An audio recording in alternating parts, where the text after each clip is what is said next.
Welcome, dear subscribers and curious listeners of my channel. Neville Longbottom is one of the most remarkable characters in Harry Potter. His journey is a true story of transformation. From a shy boy thought to be talentless, he became a hero who rose to lead the resistance and turned into a symbol of bravery. But behind this image lies a host of forgotten or lesser-known facts. Let's restore justice and bring them back to light. Enjoy the video. Number 1. His admission to Hogwarts was uncertain. Many would be surprised, but Neville's place at Hogwarts was not guaranteed at all. There is only one way to get into the school. A child's name must be written down by the quill of acceptance into the book of admittance. The quill tries to record anyone who shows magical potential, but the book has the final say. It refuses to accept those it considers insufficiently gifted. This is what happened with Neville. The quill wrote his name, but the book refused to confirm it. Only after his great-uncle pushed him out of a window and Neville survived unharmed were the doubts finally dispelled. And so he was admitted among the students. Number 2. He used his father's wand. For many years, people considered Neville a weak wizard. In reality, the cause of his failures was his wand. It wasn't truly his. He had inherited it from his father, Frank Longbottom, but as we know, the wand chooses its own master. Only in Order of the Phoenix did his grandmother buy him one of his own. And from that moment, Neville's abilities truly shone. Number 3. He may have been Ollivander's last customer. The purchase of his new wand was fateful not only for Neville himself. It happened literally the day before the wand-maker Ollivander was kidnapped by Voldemort's followers. Cherry wood and unicorn hair, Neville proudly told Harry. It's quite possible this was one of the very last wands crafted by the great master before his imprisonment. Number 4. He asked to be sorted into Hufflepuff, though we're used to seeing him as the embodiment of Gryffindor. After all, it was he who drew Godric's sword from the hat. Neville originally hoped for another house. Before the sorting, he begged the hat to place him in Hufflepuff, where kindness and loyalty reigned, rather than the reputation of reckless bravery. A long debate unfolded between him and the hat, and only in the end did it decide his place was in Gryffindor. Number 5. His parents defied Voldemort 3 times. Few stopped to think that Professor Trelawney's prophecy about the boy born to those who have thrice defied the Dark Lord applied not only to Harry, but to Neville as well. This means Frank and Alice Longbottom stood against Voldemort and his followers more than once. They were highly skilled aurors who showed extraordinary bravery and determination. Their fate was tragic, but their courage deserves respect. Number 6. Professor of Herbology. Neville's passion for herbology stayed with him throughout his life. His love for plants showed itself early on. Just remember the Mimbolus Mimbletonia he proudly carried around school. So it's no surprise that after the war he became Hogwarts Professor of Herbology, and symbolically he taught the children of Harry, Ginny, Ron and Hermione. Number 7. A happy family life. After all the hardships, Neville earned a peaceful future. In J.K. Rowling's books he married Hannah Abbott, a Hufflepuff classmate with whom he shared years of friendship. Hannah became the landlady of the Leaky Cauldron, and the couple lived there together in one of the rooms above the inn. This was how Neville found his corner of happiness. Number 8. His grandmother always saw a warrior in him. Augusta Longbottom was never gentle with her grandson. She carried the memory of Frank and Alice, aurors who had fought Voldemort, and she expected Neville to rise to the same standard. When he stumbled, she scolded. When he hesitated, she pushed harder. In Harry Potter and the Order of the Phoenix, Neville admitted, "Gran always wanted me to be like my mum and dad. Well, I'm not." Yet, even in that confession, there was the weight of her belief pressing him forward. Her sharp expectations became a forge, shaping the boy who would one day lift the sword of Gryffindor. The fear of disappointing her often drove him more than fear of failure itself. When he finally stood before Death Eaters, rallying the students of Hogwarts, He carried not only his own courage, but also the voice of his grandmother ringing in his ears. Augusta had always seen a warrior in him, even when no one else did, and in the end Neville became the man she believed he could be. The boy mocked for losing his toad, transformed into the warrior who struck down Voldemort's last Horcrux. Number 9. He feared Snape more than Voldemort. Neville, Longbottom's greatest fear in his early years, was not Voldemort but Professor Snape. In potions class, Snape singled him out with sharp words and cruel remarks, mocking every mistake until Neville shrank in his seat. The fear grew so heavy that when Professor Lupin introduced the class to a boggart in Harry Potter and the Prisoner of Azkaban, it took Snape's shape the moment Neville stepped forward. For Neville, the dark dungeon and Snape's sneer were far more terrifying than the shadow of the Dark Lord. Lupin, however, gave him the chance to fight back. He instructed Neville to picture his grandmother Augusta and imagine her clothes wrapped around Snape. When the boggart lunged, Neville lifted his wand and shouted, "Ridiculous!" In an instant, Snape stood before the class in a green dress, topped with a vulture hat and clutching a red handbag. The room erupted in laughter, and Neville, for the first time, felt power over his fear. That moment was small, but it carried weight. It showed that Neville's courage was not the absence of fear, but the ability to face it. Later, when he stood before Voldemort himself, the boy who once shook under Snape's glare had learned how to steady his hand. The boggart in the vulture hat became a turning point, a spark that told Neville and everyone watching that bravery begins by conquering the shadows closest to home. Number 10. He destroyed the last Horcrux of Voldemort. In the chaos of the Battle of Hogwarts, when hope seemed faint and Voldemort's forces pressed hard, it was Neville Longbottom who struck the final blow against the Dark Lord's immortality. Voldemort mocked him, offering him the chance to join or die, but Neville stood firm. With the sorting hat forced down upon his head, he reached inside and pulled free the sword of Godric Gryffindor. The blade shone with the same fire once wielded by Harry, and in Neville's hands it became the weapon that would change everything. Nagini, Voldemort's last Horcrux, slithered close, her fangs dripping venom. She was the final tether to his shattered soul. Without her, the Dark Lord would be mortal once more. Neville did not hesitate. With a single, clean stroke, he cut through the serpent. The text describes it in Harry Potter and the Deathly Hallows. The snake flew into the air, freed of its body, and fell, twitching, to the floor. In that instant, the last fragment of Voldemort's soul was destroyed. The act was more than bravery, it was destiny fulfilled. For years, Harry, Ron, and Hermione had hunted Horcruxes across the wizarding world. They had fought in forests, banks, and dungeons, yet it was Neville, once overlooked and underestimated, who ended the quest. Without his strike, Voldemort would have remained untouchable, even after Harry's sacrifice. The balance of the battle turned with the death of Nagini. Neville's triumph proved what the Sorting Hat had seen years before. He was a true Gryffindor, not because of talent or fame, but because of courage in its purest form. The boy who once trembled under Snape's gaze had become the man who severed Voldemort's last link to power. In that moment, Neville was not in the shadow of Harry Potter. He was standing beside him, as equal, as hero, as the one who gave victory its final breath. Number 11, he had his own room of resistance. When Voldemort's forces took over Hogwarts, the castle no longer felt like home. Carrows roamed the halls, punishing students with the Cruciatus Curse, while Snape watched from the headmaster's chair. Many hid in silence, but Neville Longbottom refused. He gathered the remnants of Dumbledore's army and brought them into the room of requirement.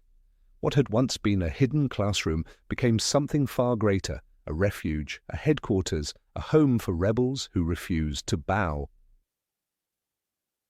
The magic of the room answered Neville's need. It filled itself with hammocks, food, and warmth, shutting out the cruelty beyond its walls. Luna Lovegood and Ginny Weasley helped lead the resistance, but it was Neville who stayed behind when they were forced out. The room protected those who needed it most. In Harry Potter and the Deathly Hallows, it is described as a great hidden place for anyone to hide from Voldemort's supporters. Students whispered of Neville as their leader, the one who never gave up. It was not just a shelter. It was a place of defiance. From there, students launched small missions to sabotage the Carrows to give hope where fear ruled. Neville bore the scars of beatings, yet every time he returned to the room, others followed him. His presence gave them courage. Seamus Finnegan once admitted, it was like having Harry back. Neville kept the spirit alive. The boy who once trembled in potions class now carried the weight of an army. When the final battle came, the Room of Requirement opened itself one last time to shelter allies from every corner of the wizarding world. It had become more than enchanted walls. It was a symbol of resistance, as much a part of the fight as the wands raised in the Great Hall. And at the heart of it all stood Neville, not hidden in the shadows, but shining as the leader no one had expected and everyone needed, number 12. Neville as a true Gryffindor and a symbol of perseverance. Neville Longbottom never looked like the hero of a great story. In his first year, he tripped, forgot passwords, and lost his toad, Trevor, more often than he could count. He lived in the shadow of Harry, Hermione, and Ron, who always seemed to carry the spotlight. Yet bravery in the world of magic is not about talent or fame. It is about choice. Again and again, Neville chose to stand when others doubted him, and each of those small moments built towards something far greater. One of the earliest signs came when he tried to stop Harry and his friends from sneaking out at night. He blocked the portrait hole, shaking with fear, but determined to do the right thing. Dumbledore later gave him 10 points for Gryffindor, saying, "It takes a great deal of bravery to stand up to our enemies, but just as much to stand up to our friends." Those words defined him. Neville's courage was never about glory, it was about principle. By the time of the Battle of Hogwarts, he was no longer the shy boy everyone underestimated. He stood before Death Eaters, bloodied and exhausted, but refused to surrender. When Voldemort offered mercy if students would join him, Neville stepped forward and declared, "I'll join you when hell freezes over." In that moment, the entire school saw him not as a timid classmate, but as a true Gryffindor who carried the heart of the lion. Neville's journey is the clearest proof that greatness is not reserved for the chosen. He was not marked by prophecy. He was not the boy who lived, but he became the boy who rose, from the timid child holding a remembrall to the warrior who drew the sword of Gryffindor. Neville embodied persistence, loyalty, and heart. His story whispers to every reader, even the overlooked can rise to meet destiny. Number 13, his first act of magic was unusual.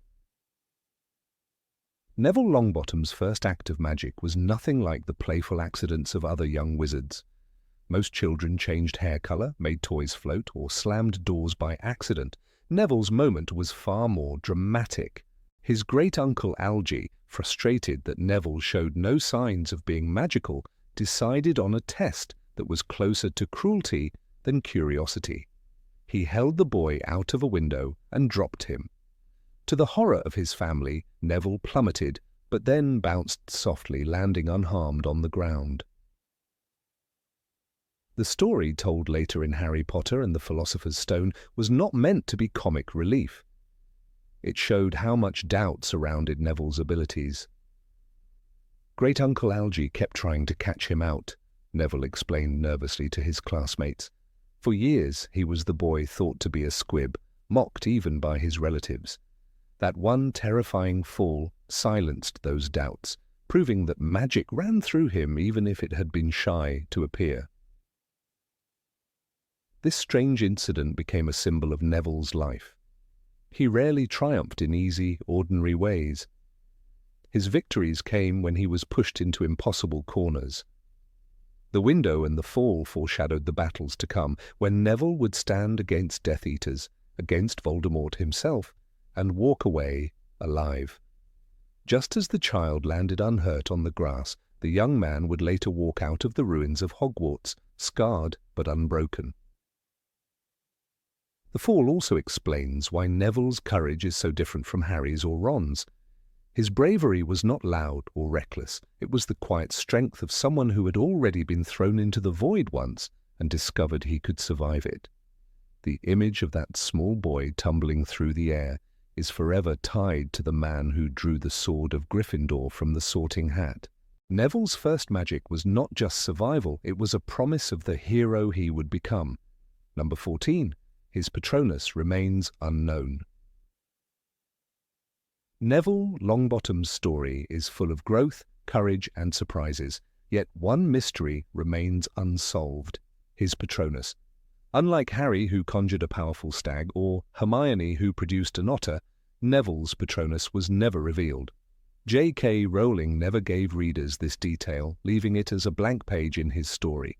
Fans have argued for years about what shape it might take, and every theory reflects a piece of who Neville became.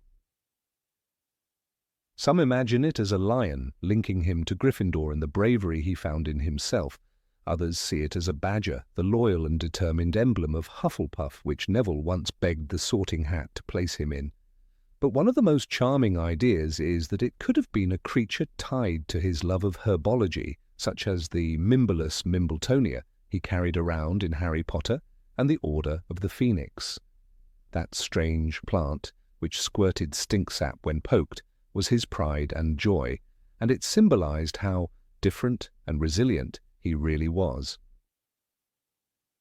The absence of Neville's patronus is more than just a missing detail. It makes readers imagine him casting the spell wand raised, shouting "Expecto Patronum" in the middle of a battle. We know how important this magic was for his friends. Harry once told them, "The patronus is a kind of positive force, a projection of the very things that the Dementor feeds upon: hope, happiness, the desire to survive." What would Neville's deepest hope and happiness have taken shape as? Perhaps the image of his parents before they were broken by Bellatrix Lestrange. Perhaps something gentler, tied to the soil and roots he loved so much. In the end, the mystery of Neville's patronus is what makes it powerful. By not telling us, Rowling forced us to look at the character himself. We saw the frightened boy who once lost his toad, and we saw the young man who pulled the sword of Gryffindor from the Sorting Hat and killed Nagini, the last Horcrux. His patronus could have been anything. What matters is that Neville himself became the kind of light that drives away darkness. Number 15, one of the best duelists in the Battle of Hogwarts. Of all the characters who walked through the halls of Hogwarts, few carried the weight of underestimation as heavily as Neville Longbottom. From his very first appearances, he was marked by clumsiness, forgetfulness, and a sense of being out of place among peers who seemed far more confident and skilled. Even professors often regarded him with impatience. Yet hidden beneath that timid exterior was a quiet strength that would emerge in its full glory during the Battle of Hogwarts. What makes Neville's story so striking is not only that he became a symbol of bravery, but that in the chaos of the final fight, he stood out as one of the most effective duelists, proving that determination and resilience could outweigh raw talent. During his school years, Neville's magical ability often appeared shaky. His nervousness made even simple charms difficult. He was the boy who melted cauldrons in potions class, and the student Snape derided cruelly. But this early weakness created a narrative arc that made his triumph far more inspiring. By the time the final battle arrived, Neville had endured years of humiliation, yet he never stopped showing up. That persistence transformed into real skill when it mattered most. As the fighting broke out within the castle, his wand moved with precision, his curses landed, and his opponents were forced to recognize the boy they had once mocked as a formidable threat. The transformation did not happen overnight. Neville's development in Dumbledore's army was critical. Under Harry's leadership, he practiced disarming, stunning, and shielding spells repeatedly, and unlike many, he took the training with deadly seriousness. When he cast Expelliarmus or Stupefy during DA practice, it was with the determination of someone who needed these spells, not just as exercises, but as survival tools. In Harry Potter and the Order of the Phoenix, J.K. Rowling writes, Neville had never been so agitated before. His wand was flying out of his hand every few minutes, but he kept on practicing, and by the end of the meeting, he had managed a decent, disarming charm. This dedication laid the foundation for his later skill in real combat. By the time Voldemort's forces stormed the school, Neville had already proven himself as a leader of resistance. During Harry's absence in his 7th year, Neville became one of the most active organizers within Hogwarts, working with Ginny Weasley and Luna Lovegood to keep Dumbledore's army alive. He faced Carrow punishments, endured physical abuse, and still kept the spirit of rebellion burning. That season of hardship refined him into a fighter who could endure pain without surrender. In the final battle, these lessons made him fearless when facing seasoned Death Eaters. He was no longer the boy who dropped his wand in fright. He was the man who could match them spell for spell. An example that highlights his dueling prowess came when he faced Scabior and the gang of Snatchers earlier, surviving ambushes that would have left many incapacitated. In the Battle of Hogwarts, those skills were magnified.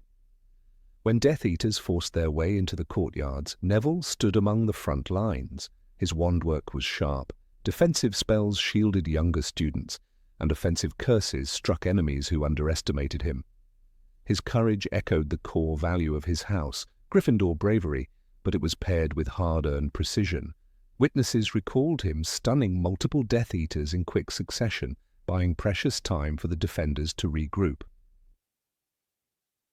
Rowling emphasizes this shift in Deathly Hallows, where Neville's presence is described with an authority that contrasts with his earlier portrayals. He announces defiantly, "I'll join you when hell freezes over," when Voldemort demands allegiance. This is not merely bravado. It is the stance of a man who has already fought enough duels to know that he can stand his ground. Each time his wand flared in that battle, it was proof that the boy who once failed to master basic charms had matured into a warrior capable of standing among the great defenders of Hogwarts. It is important to remember the caliber of enemies Neville faced. Death Eaters like Dolohov and Travers were duelists with years of dark magic experience. Many had fought in the First Wizarding War and had no hesitation in using lethal spells. For Neville to not only survive but also counter them in active combat illustrates the level of competence he had reached. Where others with greater reputations faltered, Neville held his line. That survival was not luck, it was the result of years of quiet effort and a refusal to give in to despair, even when others would have broken. What makes Neville's rise even more compelling is the way his wand loyalty is tied to his growth.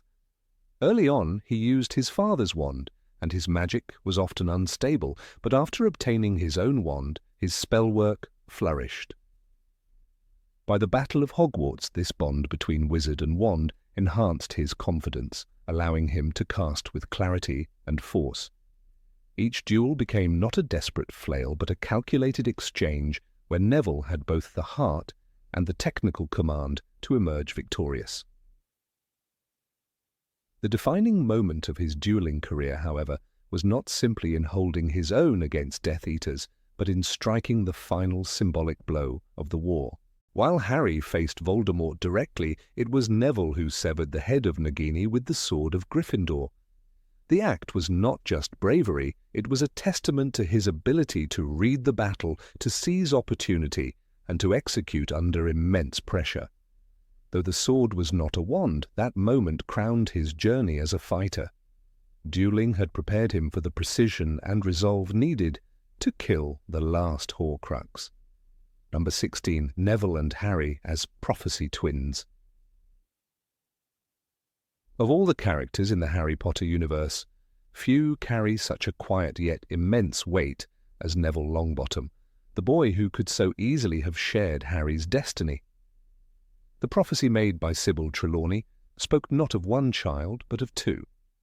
The one with the power to vanquish the Dark Lord approaches, born to those who have thrice defied him, born as the 7th month, dies. Both Harry and Neville fit the description. Born at the end of July, their parents part of the resistance against Voldemort.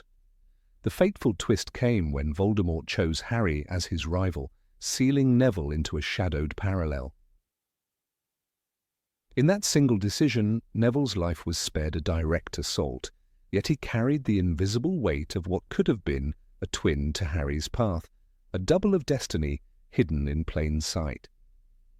Neville's childhood mirrored Harry's in startling ways, though cloaked in different circumstances. Harry grew up unloved, locked away in the cupboard under the stairs by the Dursleys, while Neville was raised by his formidable grandmother Augusta after his parents were tortured into madness by Bellatrix Lestrange and other Death Eaters. Both boys grew up without the guiding hand of loving parents, their identities shaped by the absence of what they needed most.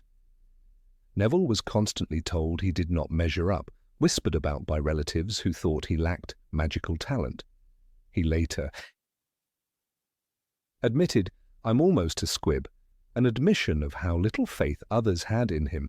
Just as Harry was belittled daily by Vernon and Petunia, Neville endured a steady erosion of confidence at home and at school. At Hogwarts, Neville became an easy target for cruelty. Draco Malfoy mocked him, Professor Snape humiliated him in potions, and even his own friends sometimes underestimated him. In Philosopher's Stone, he was the boy who forgot passwords, lost his toad, Trevor, and fell victim to simple spells. Yet Dumbledore's words at the end of that book already hinted at Neville's hidden greatness. It takes a great deal of bravery to stand up to our enemies, but just as much to stand up to our friends. Neville, who had attempted to stop Harry, Ron, and Hermione from breaking rules,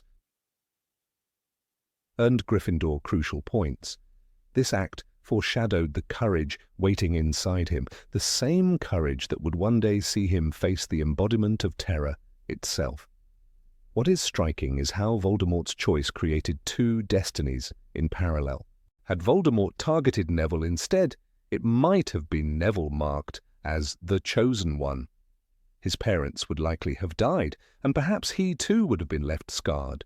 The prophecy could have belonged to him entirely, and Harry might have lived a quieter life, never burdened by the shadow of Voldemort. This cruel randomness is what makes Neville's story so haunting. Rowling herself once remarked that it could have been Neville, and readers often overlook how fragile Harry's role was, resting not on destiny itself, but on the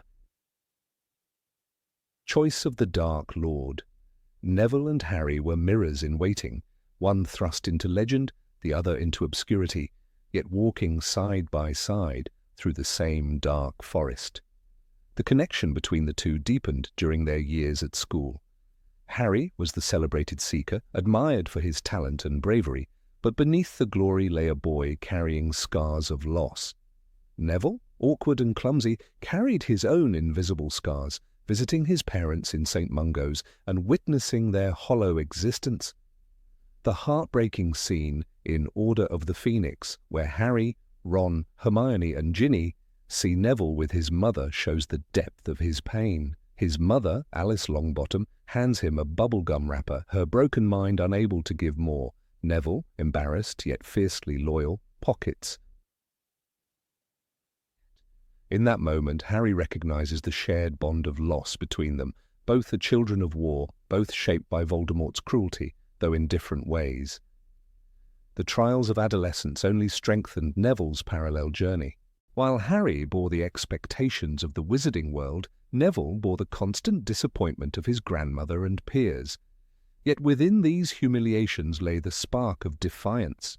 In Chamber of Secrets, when the students are threatened by the heir of Slytherin, Neville quips with bitter honesty, "I'm worth 12 of you, Malfoy."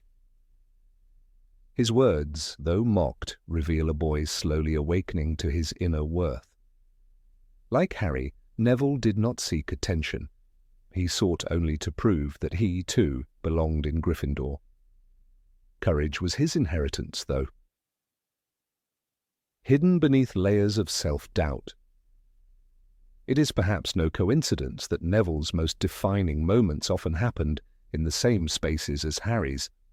In the Department of Mysteries battle, Neville fought alongside Harry and the others, injured, yet refusing to retreat.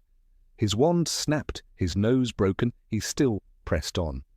Dumbledore's army became his crucible. Under Harry's leadership, Neville transformed from a timid boy into a warrior. In Order of the Phoenix, he mastered the stunning spell and the shield charm, skills that spoke of his growth. His resilience during those meetings was more than mere practice. It was the shaping of a leader who would later step forward when Harry seemed to fall. By the time of Half-Blood Prince, Neville's loyalty had become unshakable. He was always present, always fighting, though the narrative often placed him in the shadows. But destiny demands balance, and in the final book, Deathly Hallows, Neville emerged fully as Harry's counterpart. When Harry, Ron, and Hermione were away hunting Horcruxes, Neville became the heart of resistance at Hogwarts. Alongside Ginny and Luna, he revived Dumbledore's army, defying the Carrows and Snape's tyranny. He lived in the Room of Requirement, turning it into a sanctuary for students. His quiet leadership mirrored Harry's own, proving that the courage of one boy could ignite others, even in the darkest times. Number 17, the symbolic meaning of his name. Neville Longbottom's name has long been the subject of amusement among readers and even among the characters of the wizarding world, but beneath its surface lies a symbolic depth that reflects the trajectory of his life. The first name, Neville, has roots in Old French meaning new town or new beginning. At first glance, this seems like a quaint historical note, yet when placed against Neville's life story, the meaning resonates. Neville began as an overlooked child, clumsy and often doubted, yet his journey through Hogwarts is a story of renewal and transformation. Each year brought him closer to the person he was meant to become, and his very name seems to foreshadow the new beginning that awaited him as he grew from timid boy to heroic figure.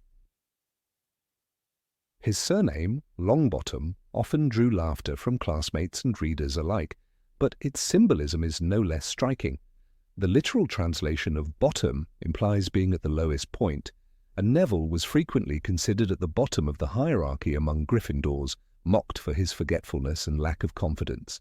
Yet the long in his name suggests endurance, a kind of drawn-out perseverance that would carry him through the difficulties of childhood into the crucible of war.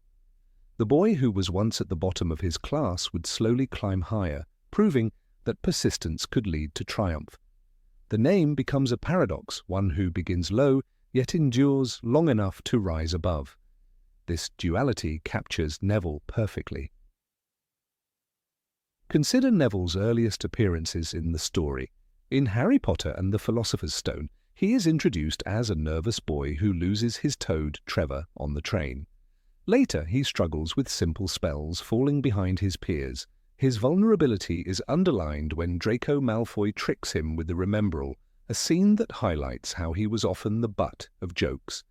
Yet the symbolic meaning of his name lingers in the background. Even then, his new beginning was quietly being prepared. When Professor Dumbledore later awards him points for standing up to Harry, Ron, and Hermione, saying, "It takes a great deal of bravery to stand up to our enemies, but just as much to stand up to our friends," readers glimpse the endurance in Neville that his name suggests. It is a small step upward, a crack of light in the darkness of his timid personality. The evolution of Neville's character is one of the most profound arcs in the series. His surname once seemed to mark him as the perpetual bottom dweller, yet over time it revealed itself as a marker of how far he could climb. In Harry Potter and the Chamber of Secrets, his frustration is palpable when he tells Harry, "I'm almost a squib." These words underline his insecurity, his belief that he is destined to remain at the bottom, but the long endurance in his name is there.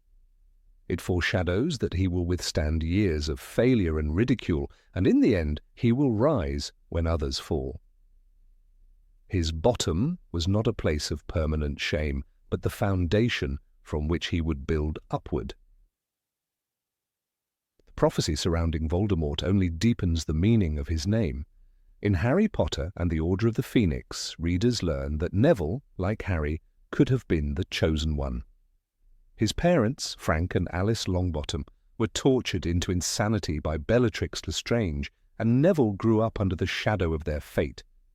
The name Neville, a new beginning, resonates with this revelation. Though he was not the boy Voldemort marked, he became the boy who embodied renewal for his family's legacy, shouldering their suffering and transforming it into strength. The endurance implied in Longbottom was tested each time he visited his parents at St. Mungo's, quietly offering them sweets they could no longer recognize. The symbolism of his name mirrors the burden of his past and the perseverance required to carry it. Neville's relationship with his grandmother, Augusta Longbottom, also reflects the struggle encoded in his name. Augusta was stern and critical, constantly comparing him to his father and suggesting he fell short. For a long time, Neville seemed stuck at the bottom, unable to meet expectations. But Augusta's disapproval became the fire that tested his endurance. By the time of the Battle of Hogwarts, Neville no longer shrank under her gaze, but stood tall as a leader. When he brandished the sword of Gryffindor against Voldemort's forces, he embodied the long journey upward from the depths of childhood insecurity to the height of heroism. One of the most powerful symbolic moments comes in Harry Potter and the Half-Blood Prince, when Neville insists on joining Dumbledore's army once more, despite the risks. His willingness to fight contrasts sharply with his early hesitation in first-year dueling practice. The endurance in his name had come to life. His journey is not one of sudden transformation, but of a steady climb, each moment of courage building upon the last. Even when mocked, he remained steadfast. This constancy is what ultimately prepared him for the climactic act of bravery that defined his role in the final battle. The culmination of his symbolic name is seen in Harry Potter and the Deathly Hallows. With Harry believed dead and Hogwarts in despair, it is Neville who rallies the resistance. He steps forward when the castle has fallen silent, refusing to let the flame of hope die out. When he pulls the sword of Gryffindor from the Sorting Hat and slays Nagini, he delivers the decisive blow that ensures Voldemort's defeat. At that moment, Neville, the new beginning, embodies the dawn of a new era for the wizarding world. His surname, once a marker of being at the bottom, now stands as a testament to the endurance that allowed him to rise to the very top. Number 18. He almost had a bigger storyline in the movies. Neville Longbottom's story is one of those hidden gems of J.K. Rowling's world that shines brightest when you place it alongside Harry's own. From the very beginning, Rowling made it clear in the books that Neville was not merely comic relief or an awkward schoolmate. He was meant to represent another path, another possibility, and even another version of the prophecy. Dumbledore explains to Harry that the prophecy could have applied to more than one child, and Neville was that other child. In Harry Potter and the Order of the Phoenix, the headmaster notes that the odd thing, Harry, is that it might have been referring to two boys, both born at the end of July. This single line changes how a reader views Neville forever. He is not the background character fumbling with his toad Trevor. He is, in fact, the shadow twin of Harry's destiny, a boy who might have been the boy who lived if fate had tilted just slightly differently. Yet when we turn to the films, so much of this richness is stripped away. Matthew Lewis, who played Neville, did bring heart and sincerity to the role, but the script gave him far fewer moments of importance compared to the novels. While Harry's story dominates, the viewer rarely sees how Neville's development mirrors Harry's. In the books, his journey from a clumsy, frightened boy into a confident leader of resistance at Hogwarts is gradual and deeply moving. In the films, that transformation seems to happen suddenly, almost like a surprise in the final installment when Neville brandishes the sword of Gryffindor. This is one of the greatest disservices of the adaptation because the novels carefully prepare the reader for that moment. One of the best examples of the richness missing in the films is the story of Neville's beloved magical plant, the Mimbolus Mimbletonia. Rowling gave this odd, spiky plant to Neville in Harry Potter and the Order of the Phoenix, where he proudly shows it to Harry, Ron and Hermione on the train. When prodded, it sprays out a foul-smelling green pus, much to the horror of those nearby. For Neville, however, it is a point of pride. He insists that it's really, really rare. I had to send away to Assyria for it. This tiny episode does more than give comic relief. It is a symbol of Neville's growing confidence in his own interests and skills. He may not be the chosen one, but he has his own world of expertise in herbology, and he clings to it with pride. Sadly, this moment, like many others, was completely cut from the films, denying the audience a chance to see Neville's heart. The absence of scenes like this means that the cinematic Neville often feels like a sidekick rather than a potential hero in his own right. The books emphasize his courage long before the Battle of Hogwarts. As early as Philosopher's Stone, Neville stands up to Harry, Ron and Hermione when he tries to stop them from sneaking out at night. He trembles, but he refuses to let them break rules, and Dumbledore himself praises him for his bravery at the end-of-year feast. It takes a great deal of bravery to stand up to our enemies, but just as much to stand up to our friends. This was Neville's first moment of true heroism, and it foreshadows his eventual role as a warrior against Voldemort. The films keep this scene but do not use it to build a larger arc. Instead, it remains an isolated note in a character otherwise played for laughs. The story of Neville's parents also loses weight in the films, even though it defines much of his pain and eventual growth. In the books, especially in Order of the Phoenix, readers learn that Frank and Alice Longbottom, once celebrated Aurors, were tortured into insanity by Bellatrix Lestrange and other Death Eaters. Neville visits them at St. Mungo's Hospital for Magical Maladies and Injuries, where his mother hands him a bubblegum wrapper as if it were a precious gift. He pocketed it like it was a priceless treasure, Rowling writes, a heartbreaking detail showing his love and loyalty even in the face of tragedy. The films never explore this tender, sorrowful side of Neville. Without it, audiences cannot fully grasp how much courage it takes for him to rise again and again against the Death Eaters. By cutting such moments, the films erase the depth of Neville's parallel path. He, like Harry, lost his parents to Voldemort's war. He, like Harry, lived with guardians who did not truly understand him. His grandmother, Augusta Longbottom, stern and demanding, constantly reminded him that he did not live up to his father's legacy. In Order of the Phoenix, Augusta proudly declares that it's high time you learn to live up to your name. The pressure upon him was immense and his insecurity clear. Yet this very weight makes his eventual triumph all the more stirring. Neville's heroism is born not of destiny, but of choice. He does not fight because a prophecy says he must. He fights because he chooses to, and that makes his bravery uniquely powerful. The clearest proof of this bravery comes during the creation of Dumbledore's army. In the books, Neville is one of the most dedicated members, attending every meeting, practicing tirelessly, and improving steadily. Neville's confidence had increased beyond all recognition, Rowling writes. When the students sneak into the room of requirement to train under Harry's guidance, Neville often stays late, working harder than many others. He cannot duel like Harry or Hermione, but his persistence makes him formidable. By the end of the book, his skills with defensive magic are strong enough to aid in the battle at the Department of Mysteries.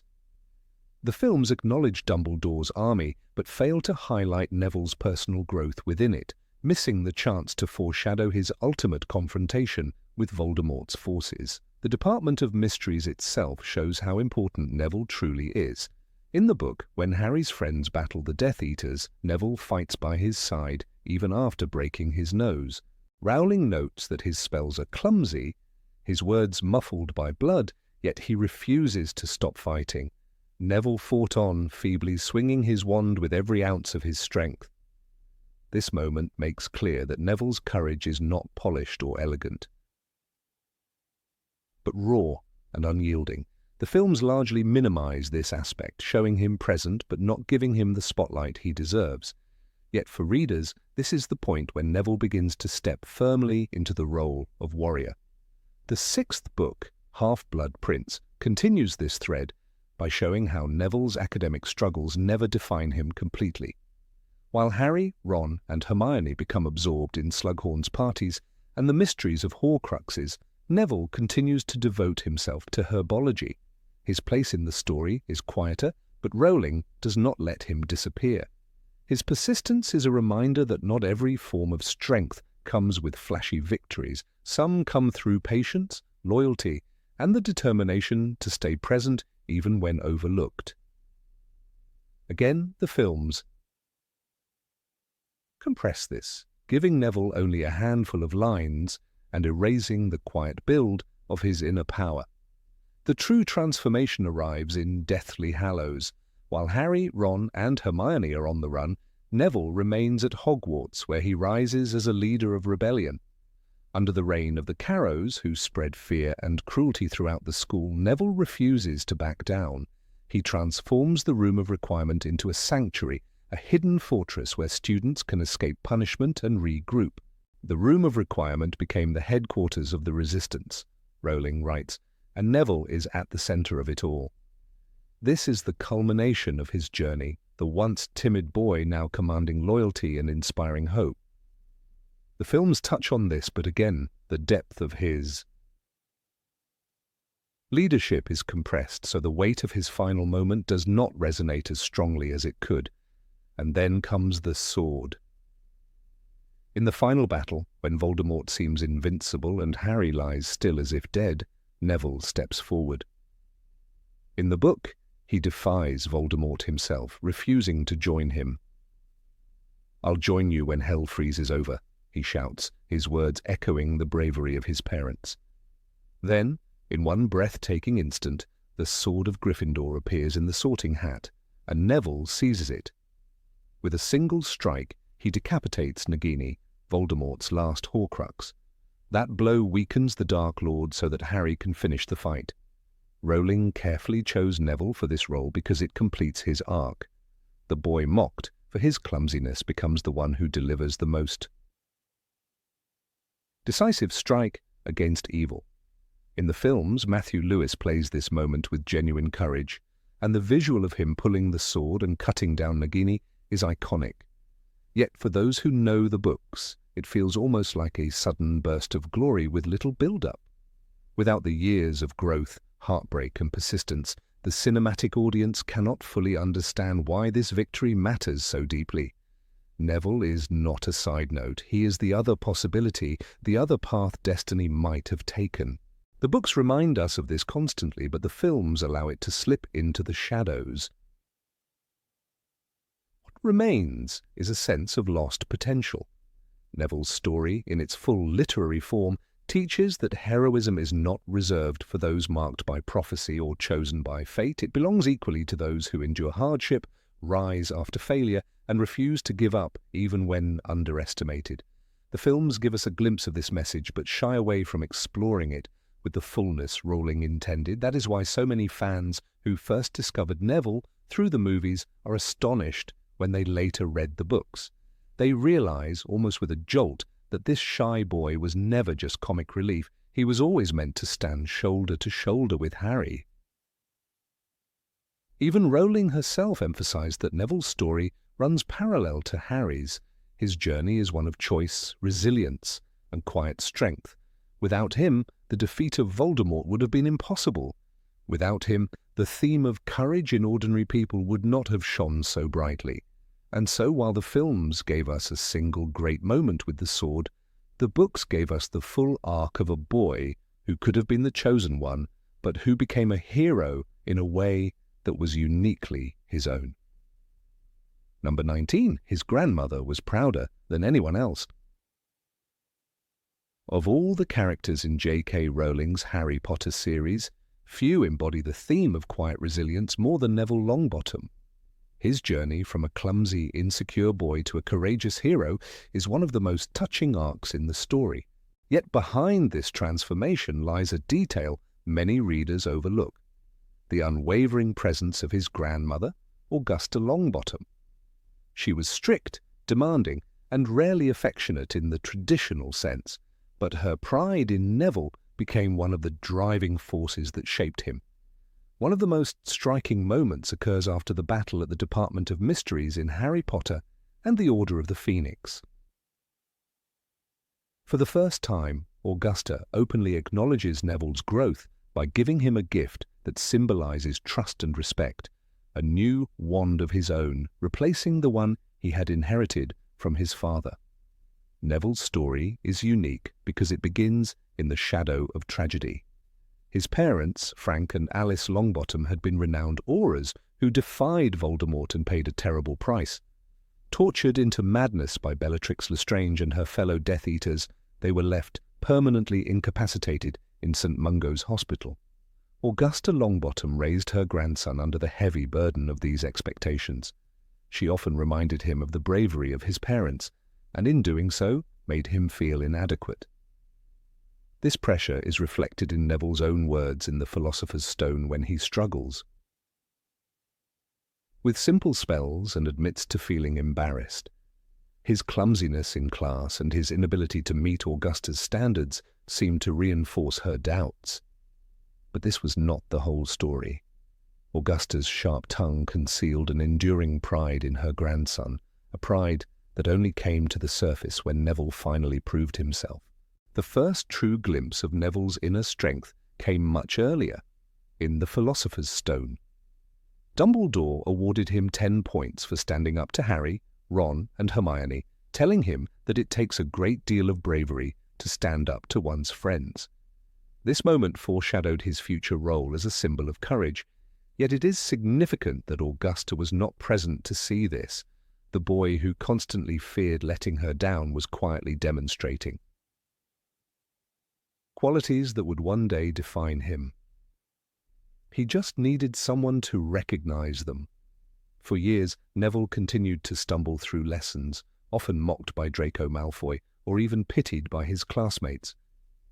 His lack of confidence was partly rooted in the knowledge that his wand, inherited from Frank Longbottom, was not truly his own.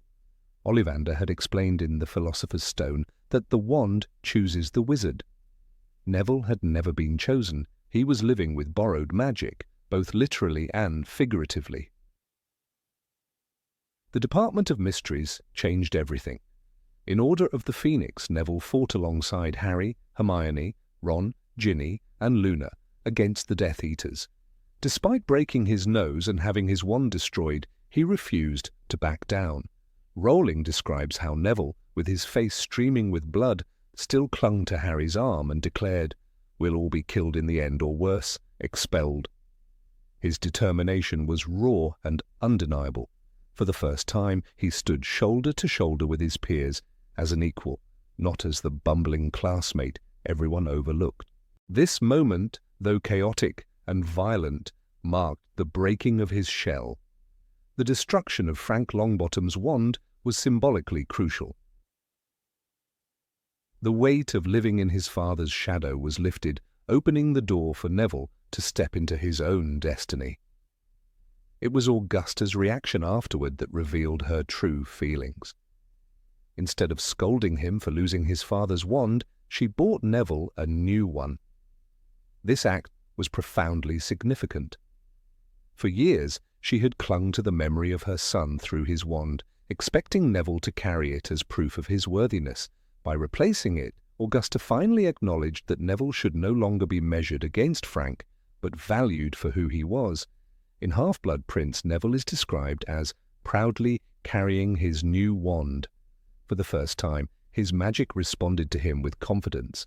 This shift in his self-image cannot be overstated. It was Augusta who allowed him to step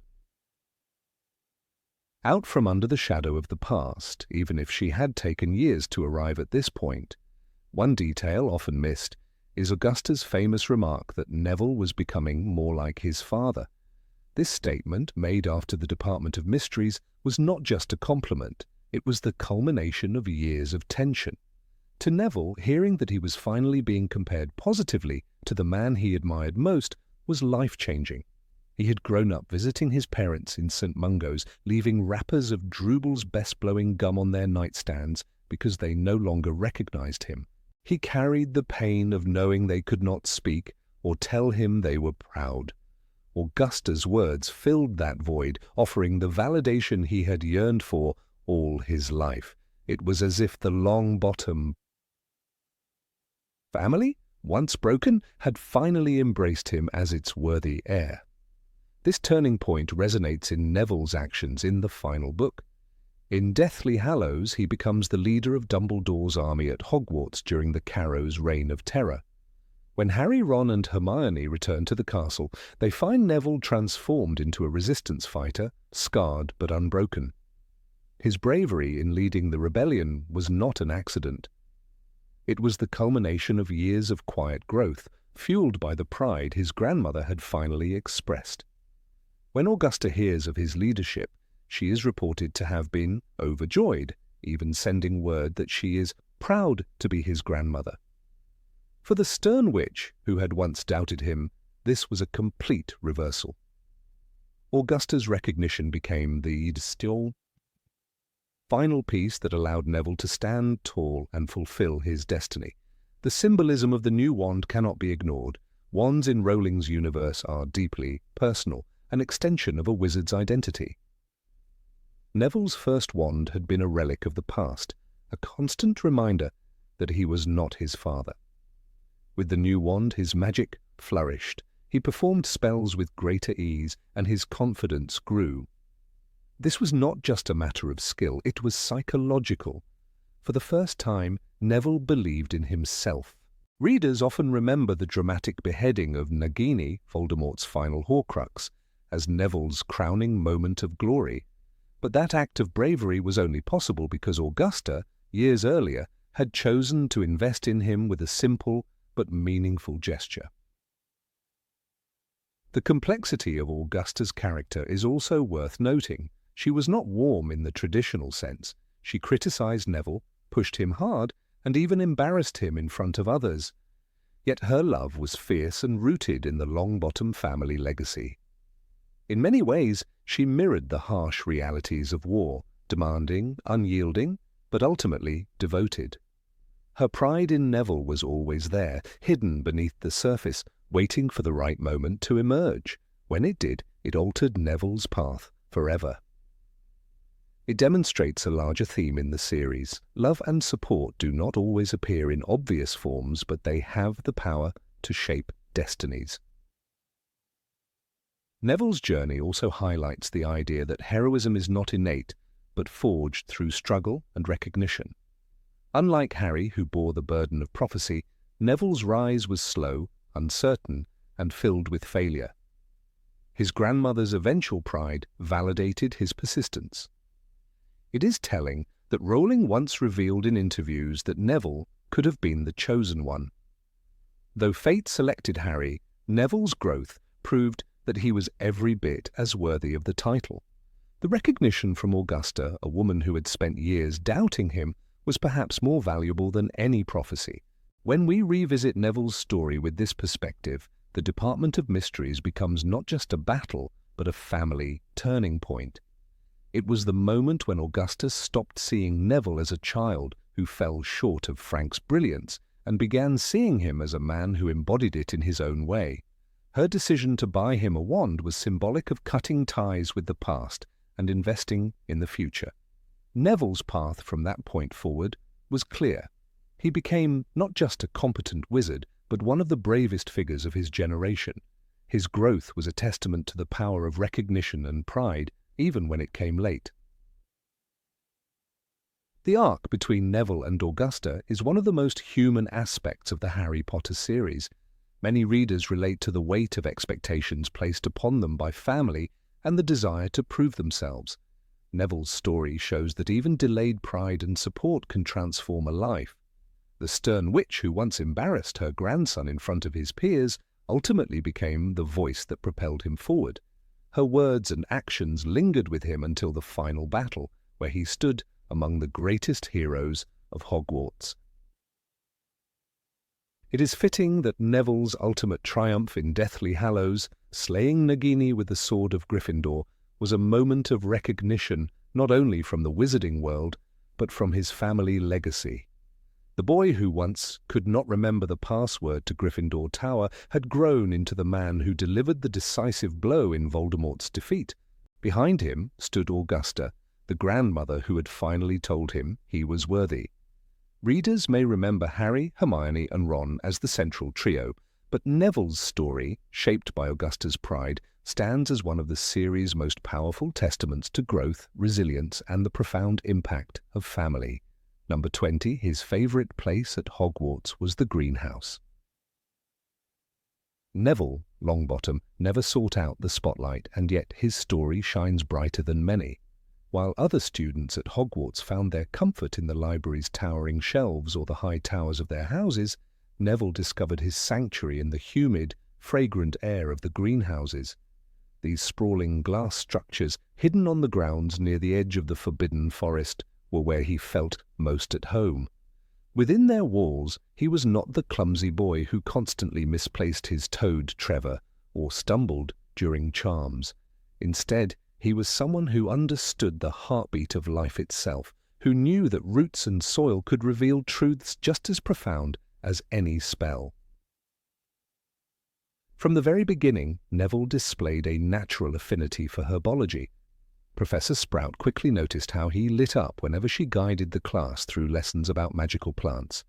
Unlike potions with Snape's sneering cruelty, or defense against the dark arts where his wand faltered, the greenhouse was a place where no one mocked him. It was not about clever incantations or perfect wand movements. It was about patience, nurturing, and trust. Neville could place his hands in the dirt and feel connected to something larger than himself, something that demanded care and rewarded devotion. As J.K. Rowling wrote in Harry Potter and the Goblet of Fire, herbology, it transpired, was the only class where Neville managed to excel. That single line is a window into why the greenhouse was more than just a classroom for him. It was a refuge. There is a particular story from his 4th year that captures this perfectly. When the Triwizard Tournament loomed over Hogwarts with its dangers and excitement, Neville often felt invisible in comparison to Harry's trials. But he had his own small triumphs in the quiet corners of Greenhouse 3. During one lesson on gillyweed, Neville recognized its properties immediately. Later, this knowledge became crucial when he nervously handed Harry a bundle of it before the second task of the tournament.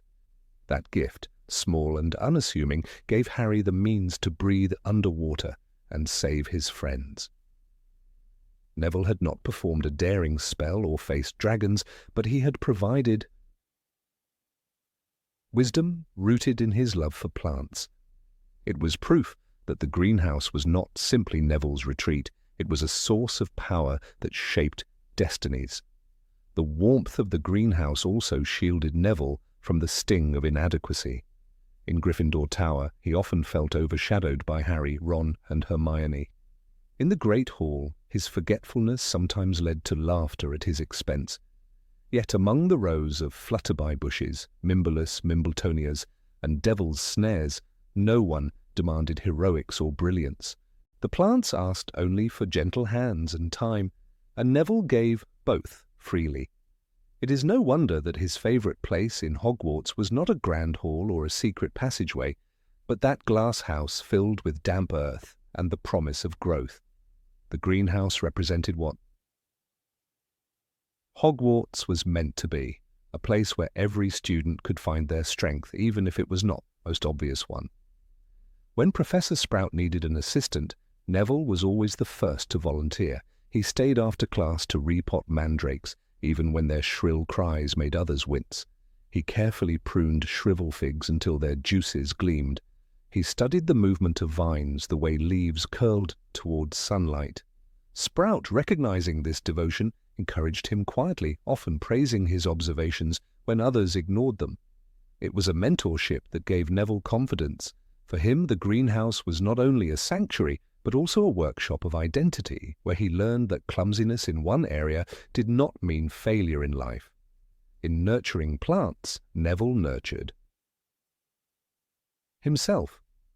One of the most symbolic examples of his connection to the greenhouse came in his 5th year, during the rise of the resistance group Dumbledore's army. Neville was among the students who trained with Harry in the Room of Requirement, trying desperately to master spells. He struggled with defensive magic, but whenever the meetings ended, he often returned to the greenhouse. It was his way of gathering courage. Surrounded by plants, he remembered that growth was slow and uneven, but inevitable. Like the young seedlings pushing through soil, Neville believed he, too, could change. And indeed, the quiet boy who once dropped his wand in fear of Snape's scowl became the student who stood defiantly against Death Eaters. The greenhouse, in its gentle silence, had been teaching him resilience long before war demanded it. During the Battle of Hogwarts, the world finally saw the strength that had been growing within him for years. With the castle in flames and Voldemort's forces swarming, Neville took his stand. He drew the sword of Gryffindor from the sorting hat and destroyed Nagini, the final Horcrux. Yet even in that heroic moment, one cannot separate Neville, the warrior, from Neville the gardener. His courage was born in those countless hours spent in the greenhouse, where he learned patience, endurance, and faith in slow, steady progress. The same boy who once treasured his Mimbleless Mimbletonia now wielded a blade to strike at the heart of darkness. His greenhouse sanctuary had raised a hero, even if it never sought to. After the war, when Neville returned to Hogwarts as Professor of Herbology, it was no surprise that his first act was to restore and expand the greenhouses. The battle had left them damaged, with shattered panes and scorched soil, but Neville poured himself into their revival. For him, rebuilding the greenhouse was symbolic of healing the entire school. Students, many of whom carried scars both physical and emotional, found solace in tending to magical plants under Neville's gentle guidance. He made the greenhouse a place of inspiration, where young witches and wizards could rediscover hope through the simple act of planting seeds. Neville's classroom became legendary among the new generation of Hogwarts students. He introduced them to rare species like the venomous tentacula, but taught respect rather than fear. He encouraged curiosity, often reminding them that plants have more wisdom than people give them credit for. The greenhouse was no longer only Neville's private sanctuary, it became a sanctuary for all who entered it. His students described how the air inside seemed lighter, calmer, as if the plants themselves carried the memory of Neville's love. For those struggling academically or emotionally, time in the greenhouse was restorative. Neville had transformed his favorite place into a collective refuge. It is worth remembering that for Neville, the greenhouse was never just about plants. It was about proving that strength could take many forms. He may have been awkward with spells or forgetful with passwords, but when it came to caring for fragile seedlings, his hands were steady and sure. The greenhouse revealed a deeper truth, that greatness often begins in hidden corners, nurtured quietly until the world can no longer ignore it. When Harry once said in Order of the Phoenix that Neville was the bravest person he knew, it was not only because Neville fought in battle, it was also because he had the courage to embrace who he was in a world that often dismissed him. Every corner of Hogwarts holds stories of its students, but Neville's greenhouse stands apart. It is not a place of grandeur like the Great Hall or mystery like the Forbidden Forest. Instead, it is a space of growth, humility, and quiet triumph.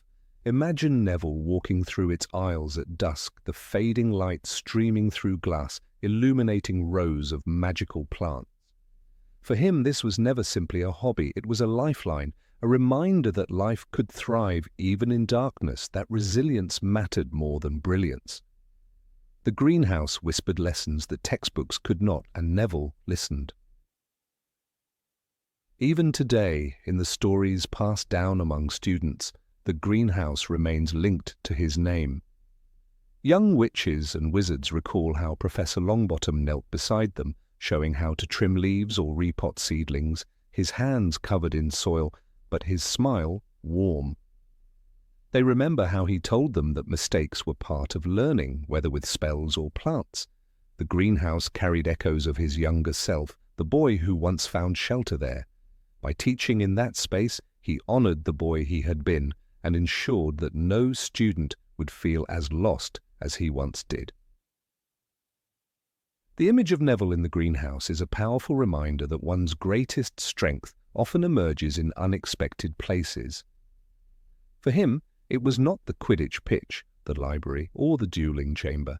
It was a quiet glass house filled with damp earth, green leaves, and the promise of renewal.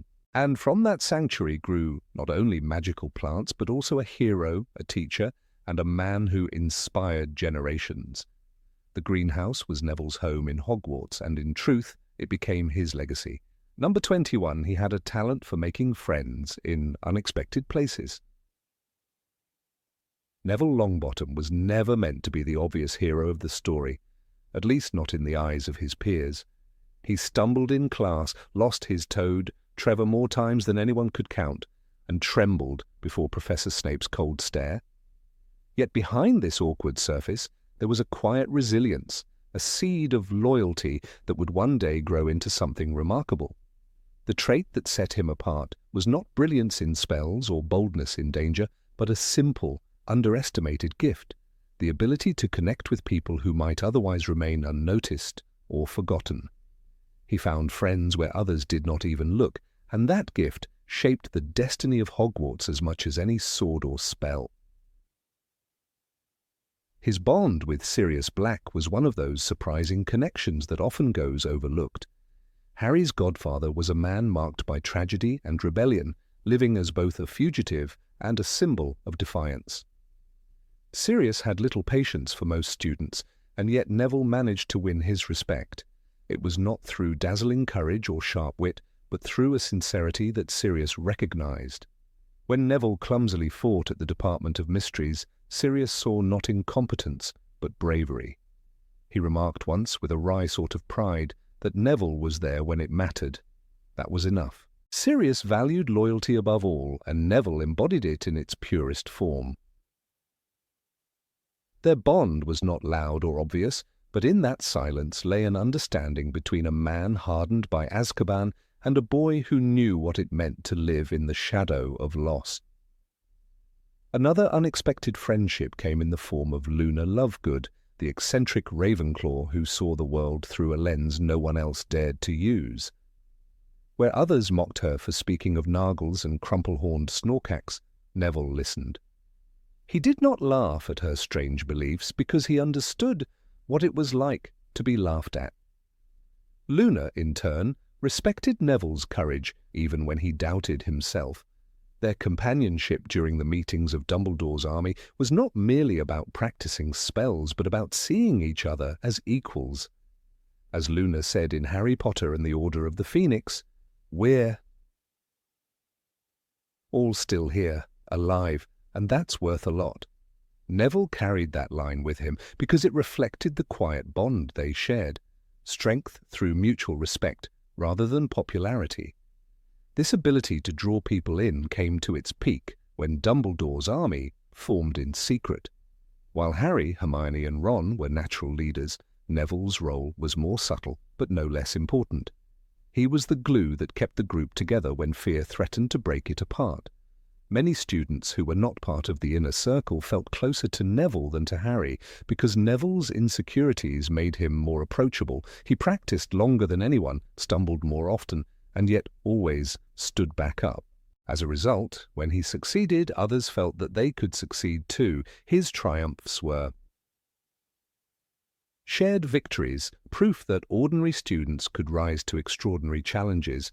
By the time of Harry Potter and the Deathly Hallows, Neville's quiet charisma had blossomed into true leadership.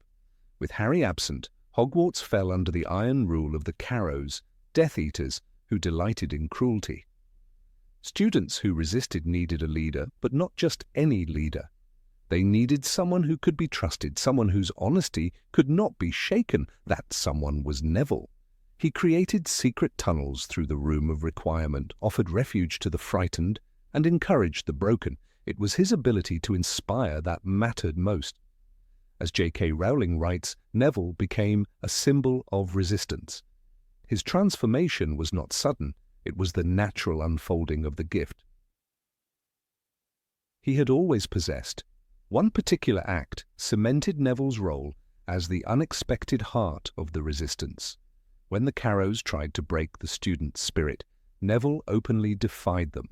He endured punishments without betraying others, and his resilience inspired even the timid to stand taller.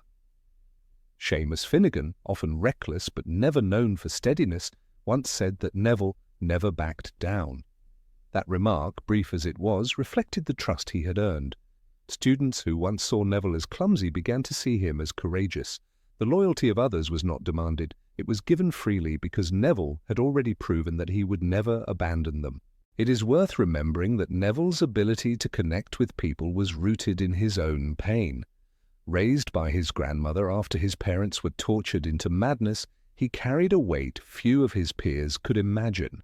He could have allowed that pain to isolate him, but instead it made him empathetic. He could see the loneliness in others, the uncertainty, and respond to it with kindness. That empathy was the bridge to his unlikely friendships. Luna, Ginny, Seamus, even members of other houses found in Neville someone who understood without judgment. His awkwardness made him real. His honesty made him safe to trust. Ginny Weasley, for instance, shared a bond with Neville that revealed his generosity. He once took her to the Yule Ball when she had no other partner, a gesture small in appearance but immense in meaning. Ginny never forgot that kindness. Later, during the battles at Hogwarts, her loyalty to Neville was unshakable. She knew he was not acting for glory but for the safety of others. That simple act of companionship at the ball rippled forward, binding their trust in times of war. Neville had a way of turning small gestures into lifelong connections. Even within Gryffindor, Neville's gift was clear. He was not always close to Harry, Hermione, and Ron, but he stood by them when it mattered most. In Harry Potter and the Sorcerer's Stone, he tried to prevent them from breaking school rules, and while it seemed like stubbornness, it was also an early sign of his integrity. Dumbledore later honoured him with 10 points for having the courage to stand up to his friends, reminding everyone that it takes a great deal of bravery to stand up to our enemies, but just as much to stand up to our friends. That moment was not just about points, it was about showing Neville's natural role as a moral compass, someone whose honesty drew others to him. Perhaps the greatest testament to Neville's hidden gift came at the climax of the Battle of Hogwarts. With Voldemort proclaiming Harry's death and fear choking the air, it was Neville who stepped forward, sword of Gryffindor in hand. He defied the Dark Lord in front of everyone, declaring that Harry's spirit lived on in all of them. His speech was not rehearsed, nor was it filled with grand rhetoric. It was raw honesty, born from the very ability that defined him, his connection to others. "I'll join you when hell freezes over," Neville shouted, and in that moment he became the spark that reignited hope. His words reminded the terrified crowd that they were not alone, and his courage gave them strength to resist once more. What made Neville unique was that his friendships were not strategic alliances but genuine connections. He did not seek power or recognition, he sought companionship and trust. His alliances with Sirius, Luna, Ginny, and countless others were built on honesty, kindness, and loyalty. In a world where betrayal and manipulation were common, Neville's simplicity was his strength. People believed in him because he believed in them. That was his magic, one that no spell could replicate. Even after the war, Neville carried this trait into his adult life. As a professor of herbology at Hogwarts, he became a mentor who understood the fears of his students. He could reassure the shy, encourage the struggling, and celebrate the smallest successes. His classroom was not just about plants, but about resilience, about learning that growth comes through patience and care. Just as he had once built unlikely friendships, he now built confidence in young witches and wizards who needed someone to believe in them. Looking back, it is clear that Neville's story is not simply about a boy who grew into a hero. It is about the quiet power of human connection. He did not conquer fear by himself. He conquered it by standing with others and making sure no one was left behind. He proved that even the most underestimated student could become the cornerstone of resistance when guided by loyalty and compassion.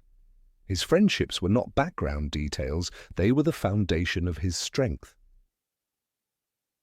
In the end, Neville's gift for finding allies in unexpected places shaped the outcome of the war as surely as Harry's bravery or Hermione's brilliance. He was the reminder that no hero stands alone, that the bonds formed in hidden corners of Hogwarts could one day topple the darkest of lords. His sword struck down Nagini, but it was his friendships that armed him with the courage to raise it. And so the boy who once trembled before Snape became the man who taught an entire generation the true meaning of loyalty. Number 22. His heroism inspired the next generation of students. Neville Longbottom's transformation from a timid, clumsy boy into a courageous leader of Hogwarts is one of the most profound arcs in the Harry Potter series, yet many readers overlook what happened afterward. His heroism did not end with the fall of Voldemort. In fact, Neville became a living symbol of perseverance and bravery for generations of students who entered the castle after the war. The same boy once mocked for forgetting passwords and tripping over his robes was now the man who had faced Bellatrix Lestrange and cut down Nagini, the final Horcrux. That story, retold in common rooms and classrooms, became more than history. It became a legend whispered to encourage those who doubted their own worth. Students who came to Hogwarts in the years after the Second Wizarding War would often hear about the moment Neville stepped forward during the Battle of Hogwarts. Voldemort had declared Harry Potter dead, and silence had fallen over the defenders of the castle. It was Neville, standing tall with the sorting hat in his hands, who defied the Dark Lord. He shouted that he would join his parents in death before he would ever serve evil. The words were not recorded in textbooks, but survivors remembered them, and children who later walked the corridors carried those words like a secret talisman. Neville's bravery reminded them that defiance was not limited to famous names or chosen ones. It could come from anyone, even the most underestimated student in the school. When Neville took up the role of herbology professor, some assumed he would retreat into the safety of plants and greenhouses. Yet the opposite happened. His classroom became a place where courage was taught alongside mandrakes and Mimbolus Mimbletonia. Former pupils recalled how he would point to a patch of struggling seedlings and remind them that growth came slowly but surely, even from the smallest roots. For first years terrified of their first charms lesson or worried about Quidditch tryouts, his words carried weight. They knew he had once been that trembling 11-year-old who dropped his toad and forgot incantations, and they believed him when he said that failure was never the end. The most striking part of Neville's influence was the way students identified with his imperfections. Unlike Harry, who was marked from infancy by prophecy, or Hermione, who dazzled with intellect, Neville was ordinary. He stumbled, he blushed, he forgot things, but he kept going. His life became proof that mistakes did not disqualify someone from greatness. In Gryffindor Tower, new students often told each other the story of how Neville received the sword of Godric Gryffindor in the final battle. As Harry himself once said, in Harry Potter and the Philosopher's Stone, it takes a great deal of bravery to stand up to our enemies, but just as much to stand up to our friends. That quote, originally about Neville in his first year, now seemed to foreshadow his destiny. He had been brave all along. The world simply needed time to notice. One specific example often told was of a Ravenclaw student named Clara Burke, who entered Hogwarts nearly a decade after the war. Clara was shy, often overlooked in her classes, and considered herself incapable of standing out. Neville noticed her hesitation during a lesson on venomous tentacula. Instead of scolding her, he reminded her of his own early clumsiness, admitting how he had once melted cauldrons and misplaced his wand. Inspired by his openness, Clara gradually found confidence, eventually becoming a leading member of the dueling club revival. Years later, she told the Daily Prophet that Neville's story had given her the strength to believe she could contribute to the wizarding world. Clara's case was not. Many such examples existed, though hers became the most famous because she credited Neville so openly. The role Neville played during the Carrow regime at Hogwarts also fed into this reputation. When Death Eaters controlled the school, Neville had led Dumbledore's army in secrecy, turning the Room of Requirement into a sanctuary. The new generation of students learned about those nights when he, alongside Ginny Weasley and Luna Lovegood, kept resistance alive. They admired how he had endured punishments, scars, and fear, yet continued to fight. For them, this was not just war history, but a manual on how to resist oppression in their own lives. His example taught them that resistance could begin with one student daring to say no. Neville's colleagues often acknowledged how his presence reshaped the tone of Hogwarts after the war. Professor McGonagall once remarked in a speech at a school ceremony that Neville embodied the heart of Gryffindor House. She recalled the small boy who had once been petrified by Draco Malfoy's insults and compared him to the man who now led students with steady kindness. In every class he teaches, she said, the message is clear. Courage is not the absence of fear, but the decision to move forward despite it. This sentiment was written about in wizarding publications and quoted in parent letters, further amplifying Neville's reputation as the teacher who transformed fear into strength. Even in literature, Neville became a subject. Wizarding authors began writing biographies not only of Harry Potter but also of his companions. One book, From Shadows to Swordbearer, the story of Neville Longbottom, was kept in the Hogwarts library and often borrowed by first years. It included detailed accounts of his confrontation with Voldemort's forces, especially the dramatic moment when he decapitated Nagini. For many students, this was the climactic detail. Neville had destroyed the final piece of Voldemort's soul when everyone else believed hope was gone. That fact alone made him an eternal part of the legend of victory. The story also resonated with families who sent children to Hogwarts. Parents often reminded their children that even if they were not naturally gifted, they could still contribute. Letters sent home carried advice like, "Remember, even Professor Longbottom once struggled." This phrase became a quiet encouragement passed down in households, a reminder that Hogwarts did not just celebrate prodigies, but also late bloomers. Neville's example shaped not only the students he taught, but the culture surrounding education at the school. The myth of the untalented child who rose to heroism softened the pressure for perfection that so many young witches and wizards felt. Perhaps the most moving part of Neville's influence was the connection to his own family history. Students knew that his parents, Frank and Alice Longbottom, had been tortured into madness by Death Eaters. This tragic background made his courage even more powerful. Young wizards who faced their own hardships found solace in his endurance. They saw that Neville carried his grief with dignity and used it as fuel to protect others. His life became a testament that tragedy could be transformed into purpose. In common room conversations, his name was often linked with the phrase strength through pain. Even decades later, Neville's name appeared in student essays and debates. In discussions of Gryffindor values, his story was mentioned alongside Godric Gryffindor himself. Some even argued that Neville, more than Harry, exemplified the essence of the house, an ordinary student who rose to extraordinary courage when the moment demanded it. His legend endured not because of fame or prophecy, but because he represented possibility. Students facing exams, rivalries, or insecurities often whispered to themselves, "If Neville could do it, so can I."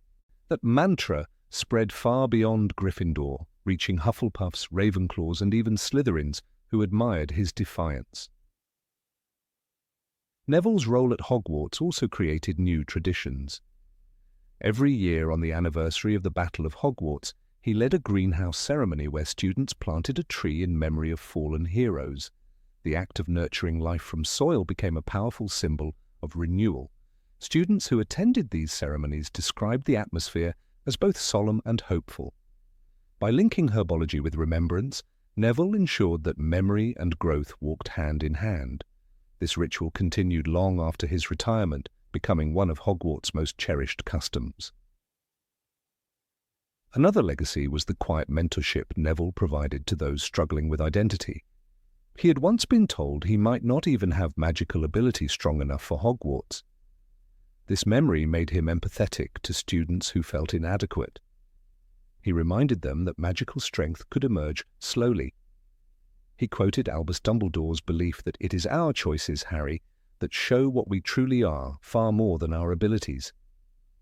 By applying this wisdom to his own life, Neville showed that choice, to keep going, to resist, to stand, mattered more than natural talent.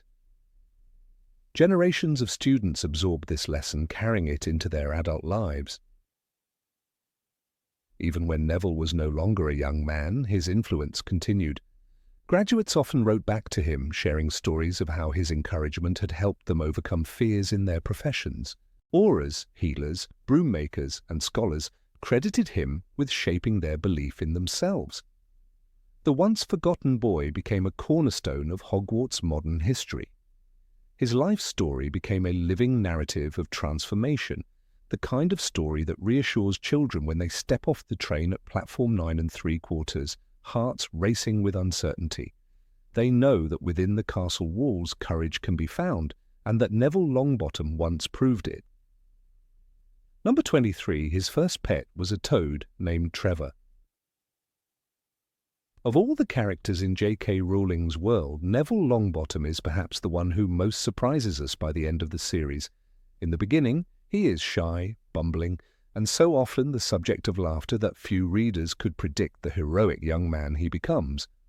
One of the earliest symbols tied to Neville is not his wand or even his house scarf, but rather a small, slippery amphibian named Trevor. That little toad is much more than a recurring joke. He is an emblem of Neville's growth, his fears, and ultimately his quiet journey toward courage. To understand Neville, one must remember Trevor, because within those pages lies a hidden key to his transformation. Trevor is first introduced on the train to Hogwarts in Harry Potter and the Philosopher's Stone. Rowling describes Neville frantically searching for him as the train prepares to leave. A round-faced boy was saying, "Gran, I've lost my toad again." This detail is comic, almost throwaway, yet it sets Neville's tone. His first appearance is tied to loss and anxiety, his voice apologetic, his presence slightly panicked. While Harry and Ron are forming bonds, Neville is distracted by his wayward pet. Trevor's constant escape becomes more than just a child's misfortune. It is a subtle mirror of Neville's own lack of control over his life, his magic, and his confidence. The toad is elusive, just as courage and certainty are elusive for Neville in those early years. It is important to understand the origin of Trevor. The toad is not simply a pet chosen by Neville. In fact, Rowling reveals in interviews and in companion materials that Trevor was a gift from Neville's great-uncle Algy. Uncle Algy was infamous within the family for testing whether Neville had magical ability. Stories circulate of him holding Neville by his ankles out of a window or dropping him off Blackpool Pier in hopes of forcing accidental magic to show itself. When Neville finally bounced unharmed, his relatives breathed a sigh of relief, convinced at last he was indeed a wizard. Trevor then was not a random present, but a deliberate gift, a toad to mark the threshold into magical identity. For Neville, The pet carried the weight of proof, a reminder that he had finally satisfied his family's fears. The symbolism of Trevor is rooted in this history. Neville's family had always doubted him, believing he might be a squib. A toad, one of the less glamorous wizarding pets compared to owls or cats, reflects this doubt. When Harry receives Hedwig, he is given a majestic snowy owl, a symbol of magical grandeur. Neville, however, is handed a toad, an animal even Hagrid calls old-fashioned. The difference between Hedwig and Trevor emphasizes how outsiders view the boys, Harry as the chosen child, Neville as the awkward second-rate wizard. Yet in this humble creature lies the seed of one of the saga's most powerful transformations. Throughout the first 2 books, Trevor appears in comical intervals, always slipping away, always chased after. In Philosopher's Stone, Hermione finds Trevor on the Hogwarts Express, returning him to Neville with her usual briskness. In Prisoner of Azkaban, Neville is still plagued by Trevor's antics, carrying him nervously into care of magical creatures' lessons. These moments, though short, are consistent. Neville cannot keep control of even his pet. To the reader, this reinforces his clumsiness, but beneath the humour, Rowling uses Trevor as a constant reminder of Neville's insecurity. Every time the toad leaps away, it is as if Neville's self-assurance hops just out of reach. Trevor's symbolism deepens when placed against Neville's magical education. Neville struggles with spells and potions. He fails to make his feather float properly in charms, explodes cauldrons in potions, and earns the scorn of Professor Snape. When his wand snaps in Chamber of Secrets borrowed from his father, his helplessness is complete. The runaway toad reflects all of this, Neville chasing something he cannot quite control. Readers laugh at the gag, but the narrative is quietly aligning the boy with the idea of loss and recovery. He is always searching for something, his pet, his magical skill, his courage. A particularly telling scene occurs in Goblet of Fire.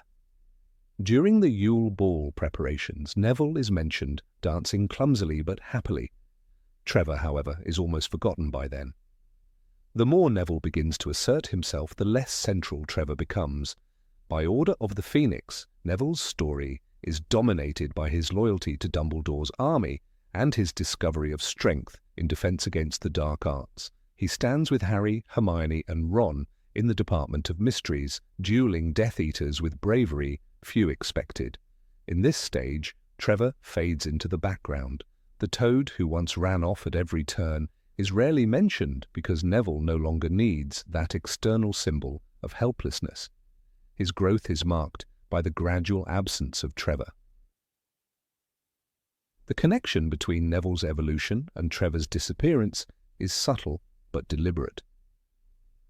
When Rowling introduces Trevor less and less, she signals to the reader that Neville's identity is shifting. The boy who once depended on the reassurance of a family gift, tied to questions of his magical legitimacy, now builds confidence without it. He no longer defines himself by what he might lose, but by what he can fight for. The toad's vanishing is not neglect, it is narrative design, a soft marker of character development. Just as Harry loses Hedwig in tragic fashion at the story's climax, Neville loses Trevor by letting him fade naturally, stepping into adulthood. There is also an interesting layer in considering Neville's patronus. Although never fully described in the books, Rowling revealed in later interviews that Neville struggles to produce a patronus at all. This difficulty recalls his earlier magical doubts, but it also connects to Trevor. A patronus represents one's innermost strength. For Neville, perhaps, Trevor was an unconscious stand-in during childhood, a fragile creature to chase, protect, and worry over, embodying his struggle until he could find inner courage. The fact that Trevor is a toad, creature of transformation, able to live in water and on land, parallels Neville's transformation from frightened boy to warrior.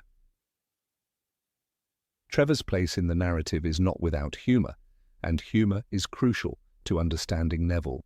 In Philosopher's Stone, when Neville loses Trevor yet again on the train, Harry and Ron exchange amused glances. Later, when Professor McGonagall gives Harry and Hermione points for bravery, Neville's role in confronting his friends is rewarded, but Trevor is nowhere in sight. Rowling uses this absence to highlight contrast. Neville is brave even without constant reliance on his toad. The pet is for comedy, but the boy has deeper courage waiting inside. The humour makes the eventual reveal of Neville's strength even more satisfying. Readers remember the fumbling boy chasing a toad and marvel at the man who draws the sword of Gryffindor against Voldemort's serpent. Trevor also serves as a narrative link between Neville and the other students. Hermione's early encounter with him on the train sets the tone for her role as a helper, the one who finds solutions. Harry and Ron's awareness of Trevor shapes their view of Neville as harmless and slightly ridiculous. Even Draco Malfoy uses Neville's mishaps, including those with Trevor, as material for mockery. Without saying much, Trevor becomes a shared cultural marker within the school. Everyone knows Neville has a troublesome toad. This collective awareness amplifies Neville's underdog position, making his eventual triumph all the more powerful. In retrospect, Trevor is also a comment on magical society's hierarchies. Pets at Hogwarts are often reflections of status. Owls deliver mail, cats show personality, rats may be unimpressive but can still hide secrets. A toad, by contrast, is mundane, linked with old-fashioned wizarding families. By giving Neville a toad, Rowling places him within an older, less glamorous tradition. Yet that tradition grounds him. Neville never seeks flashy power or prestige. His strength emerges quietly, steadily, like the persistence required to keep chasing a runaway pet. Trevor's ordinariness mirrors Neville's ordinary beginnings, which turn extraordinary only when tested. One cannot forget the parallel between Neville and Harry. Both boys were born at the end of July, both connected to the prophecy that could have chosen either. Harry receives Hedwig, snowy and majestic. Neville receives Trevor, small and comedic. Their pets symbolize the world's view of them, one destined for glory, the other for obscurity. Yet destiny proves more complicated. Neville, with his humble toad, ultimately shares in the destruction of Voldemort, leading the resistance at Hogwarts when Harry is gone. The boy with the toad becomes the man with the sword. Trevor, once a symbol of Neville's weakness, becomes in hindsight a badge of his resilience. By the end of Deathly Hallows, Trevor is entirely absent. The story no longer needs him because Neville no longer needs him. He stands on the battlefield, scarred, brave, and utterly transformed. Readers may not even notice the absence until they look back, realizing that Trevor vanished quietly while Neville's heroism filled the stage. This absence is symbolic closure. The toad who once defined Neville's early fumbling years is gone because Neville has outgrown that version of himself. What began as a gag about a boy losing his pet ends as a literary motif of growth and transformation. In remembering Trevor, we remember Neville's journey. The toad who escaped from his grasp again and again represented the elusive nature of confidence and courage. With time, Neville no longer needed to chase after it. He had found those qualities within himself. The gift from Uncle Algy meant as proof that he was truly magical, transformed into something far greater. It became a symbol of Neville's own metamorphosis. And while readers may smile at the memory of a boy stumbling through corridors in search of a runaway toad, they also recognize that Trevor was never really lost. He was always leading Neville toward the person he was destined to become. Number 24, the only one to stand up to his friends in first year. Neville Longbottom often stood in the background, overshadowed by the charisma of Harry Potter, the quick wit of Ron Weasley, and the brilliance of Hermione Granger. He was clumsy, nervous, and frequently the target of jokes from his own housemates. Yet in one crucial moment during his very first year at Hogwarts, Neville became the embodiment of what it meant to be a true Gryffindor.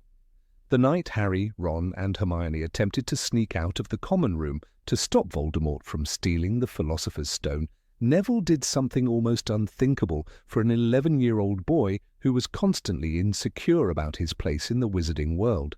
He stood in their way. The timid boy, who could never seem to remember the password to the portrait hole or keep control of his toad, Trevor, suddenly revealed a spine of steel. He placed himself between his friends and the door, trembling but determined. Neville's action was not just about rules. It was about loyalty to something larger than friendship. He had spent the entire year being scolded for losing points from Gryffindor through clumsiness, mistakes in class, and even small accidents like breaking a vase or melting a cauldron. Those failures weighed heavily on him. He knew the house cup was slipping further and further out of reach, and unlike others who shrugged it off, Neville took it personally. Gryffindor meant family to him. The common room, with its warm fires and red armchairs, was the one place he felt like he belonged. And so when Harry and his friends tried to sneak out, Neville's heart told him that this was the moment where he could finally make a difference, not through magic, not through brilliance, but through courage. In Harry Potter and the Philosopher's Stone, J.K. Rowling captures this tension in a single, unforgettable line. "You can't go out, you'll get Gryffindor into trouble again." Neville's voice shook as he said it, but the meaning was unshakable. He would rather risk humiliation than watch his house lose more points. This was not the bravado of someone like Draco Malfoy, who delighted in making trouble for others. It was not the calculated mischief of Fred and George Weasley. This was pure, trembling integrity. For a boy who had been raised by a stern grandmother who constantly reminded him that he might not be living up to the Longbottom family name, it was an act of defiance not just toward his friends but toward his own fear. Neville's stand has often been dismissed as a small footnote in the larger saga of Harry facing down Voldemort for the first time. But when we examine it closely, the weight of his action grows. Harry, Ron, and Hermione were driven by a noble cause, yes, but they were still breaking rules and risking expulsion. They were acting with boldness, but without restraint. Neville, who longed desperately to be respected by his peers, was willing to sacrifice that very respect in order to uphold the values of his house. He was willing to make himself look like the enemy to the very friends who defended him in the heightest past. That requires a bravery of a rarer kind, the bravery of standing alone. It is easy to forget that Neville was only 11 years old at the time. For a child to confront peers who are stronger, more confident, and far more skilled at magic than he is reveals an extraordinary inner strength. He knew very well that Ron could hex him, that Hermione could outwit him, and that Harry carried the respect of the entire common room.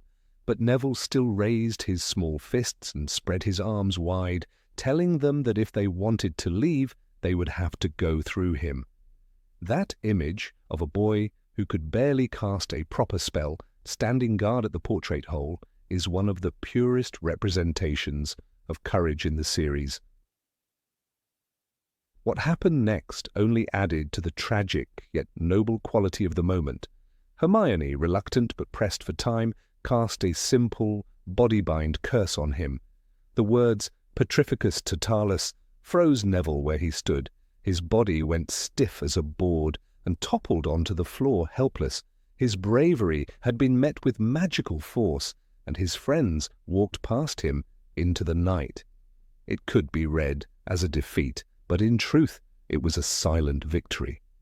For in that act of resistance, Neville showed that he had the heart of a true Gryffindor, even if his magic had not yet caught up with his spirit.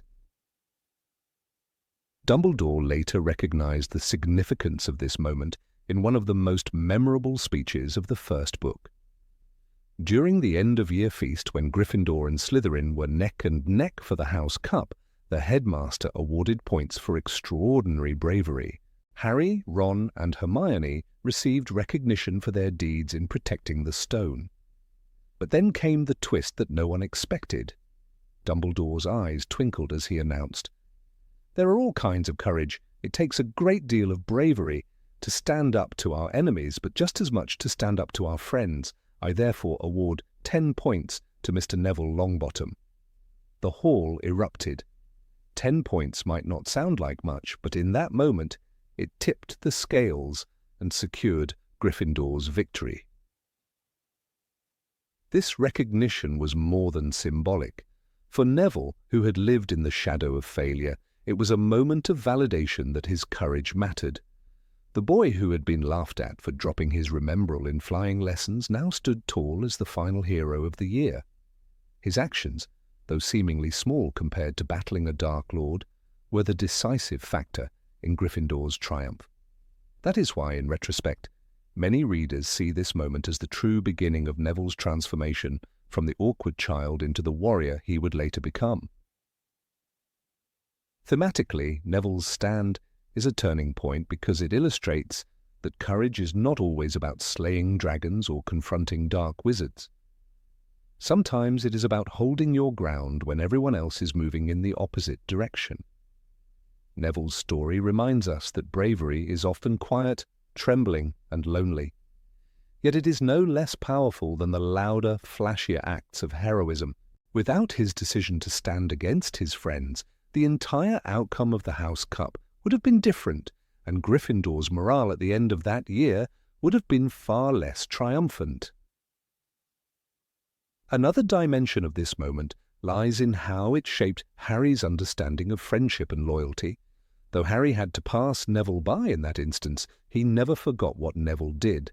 Later in the series, when Harry assembled Dumbledore's army in Order of the Phoenix, Neville was among the first to join, and his loyalty never wavered.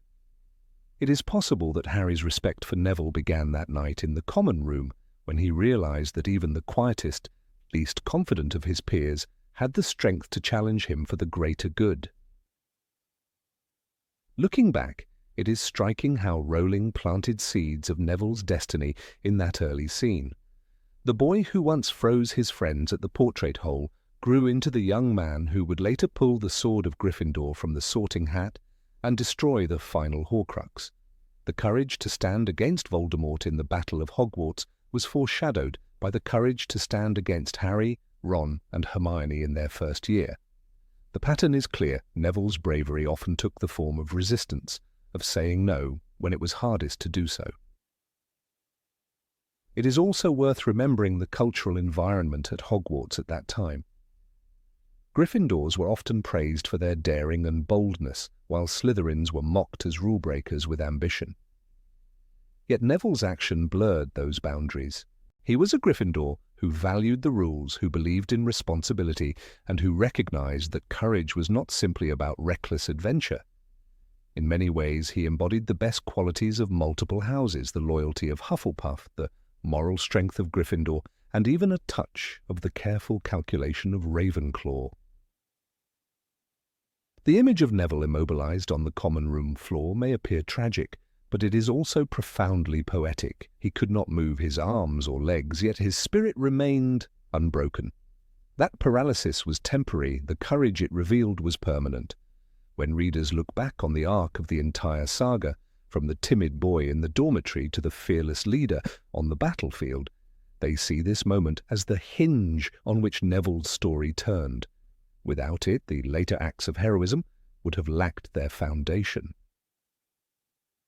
In the end, Neville Longbottom's stand in the Gryffindor common room remains one of the most underrated yet vital episodes in Harry Potter and the Philosopher's Stone. It taught the characters and the readers that courage is not just about fighting evil, but about defending principles even when it means alienating those you love. It showed that greatness can be hidden beneath clumsiness, and that sometimes the quietest voice speaks the loudest truth. And it proved that, in Dumbledore's words, standing up to friends can be harder and nobler than standing up to enemies. Number 25. He inherited his father's aura qualities. Of all the young wizards who entered Hogwarts in 1991, few experienced as remarkable a transformation as Neville Longbottom.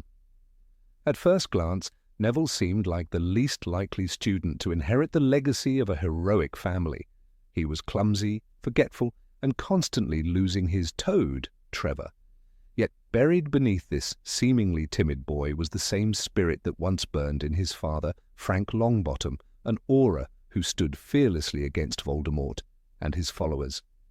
Neville's journey through the 7 books makes it clear that while he ultimately chose the quiet life of a herbology professor, the qualities of an aura lived within him from the start, hidden until the moment he needed them most.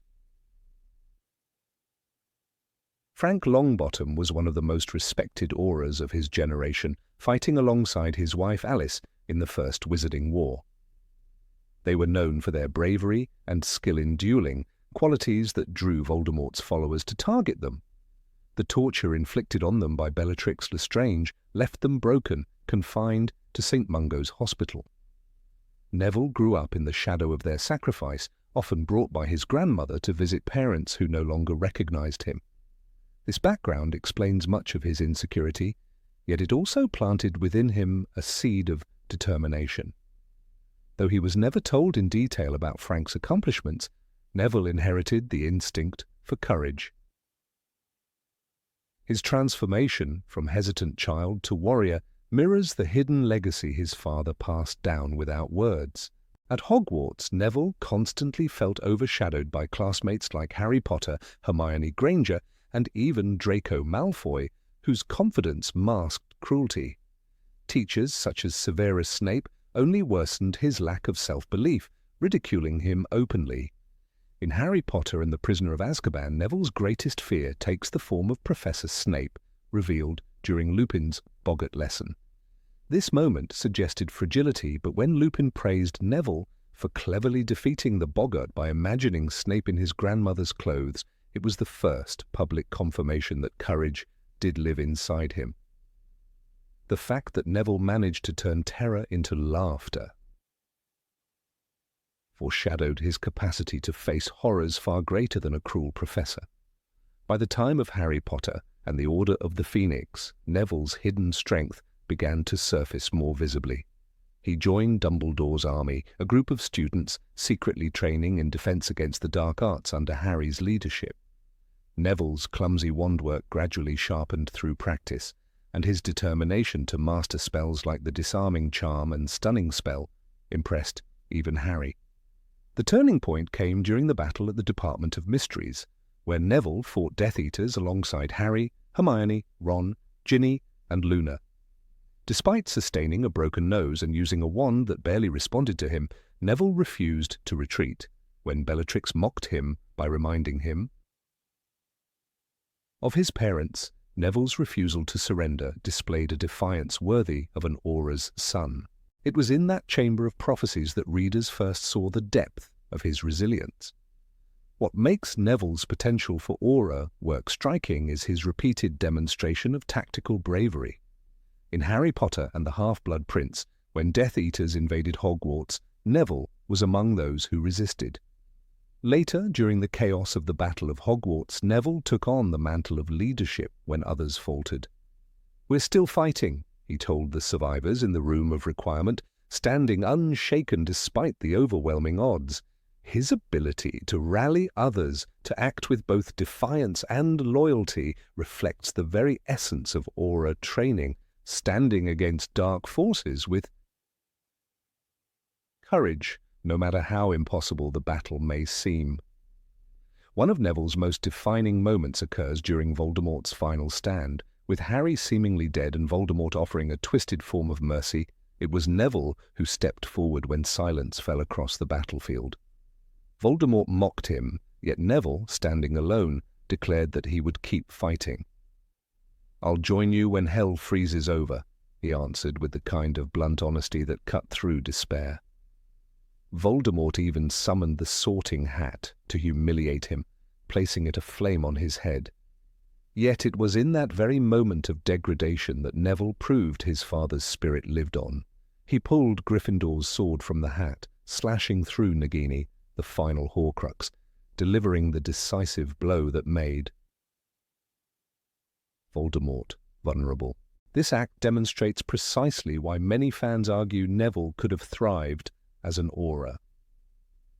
Killing Nagini was not simply a stroke of luck. It required nerves of steel, exact timing, and the ability to act decisively under immense pressure. An aura's role is defined by quick decision-making in life or death moments, and Neville displayed this better than almost any other student besides Harry. The act of wielding Gryffindor's sword was more than a symbolic gesture. It was a testament to the fact that the boy, once thought incapable of magic, had become a man whose courage turned the tide of war. Even before the Battle of Hogwarts, Neville's leadership in Dumbledore's army during Snape's tenure as headmaster showed qualities aligned with aura work. He created a network of resistance, used hidden passages to keep students safe, and endured brutal punishment without breaking. Carrow, one of Voldemort's enforcers, repeatedly tried to cow him into submission, but Neville's defiance only grew. Much like an undercover aura infiltrating dark organizations, Neville balanced secrecy, strategy, and direct combat. His ability to keep the spirit of resistance alive when hope was fading highlights the same resilience and ingenuity demanded of magical law enforcement.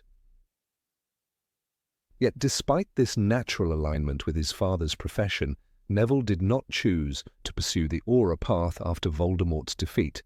Instead, he devoted himself to herbology, eventually becoming a professor at Hogwarts. This decision surprised many fans who saw him as a warrior forged in battle. But Neville's choice reveals something deeper about his character. Unlike Harry, who felt duty-bound to continue fighting dark wizards, Neville craved peace and healing. Plants had always been his passion, even from his earliest days in the greenhouses with Professor Sprout. Where others saw a bumbling student, she saw promise, and her mentorship gave him a safe space to excel. Choosing herbology over aura work symbolized Neville's refusal to let war define the rest of his life. The contrast between what Neville could have become and what he chose to be makes his story all the more compelling. He proved that he had the heart of an aura, but he preferred to cultivate growth rather than destruction.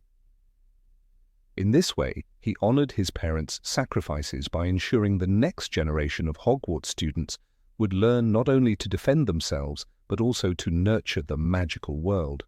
Teaching herbology may not carry the glamour of dueling Death Eaters, but it represents a quieter, more sustainable kind of heroism, the ability to rebuild after devastation.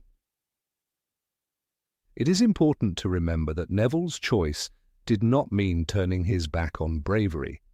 As a professor, he carried into his classroom the lessons of resilience and courage, shaping young minds with the authority of someone who had faced darkness and survived. His presence at Hogwarts served as a living reminder that greatness does not always mean choosing the battlefield.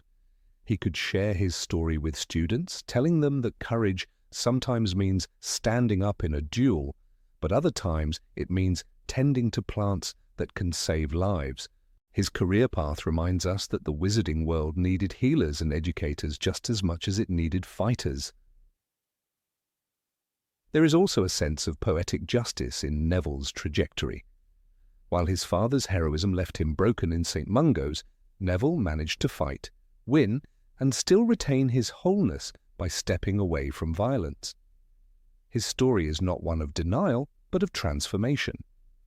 He showed that being an aura's son did not force him into repeating the same fate. Instead, he channeled the courage he inherited into creating a new future, one where he could protect by teaching rather than by dueling. This balance between his inherited legacy and his chosen path is what gives his character such depth. The moment he destroyed Nagini is remembered as the pinnacle of Neville's aura-like abilities, but his decision afterward to walk away from the path of a fighter gives equal weight to his character. He proved he could carry the sword, but he also proved he could lay it down. In doing so, Neville taught fans an important truth. Bravery is not confined to professions like auras or soldiers. Bravery can also be found in classrooms, in greenhouses, in the act of choosing peace over perpetual conflict.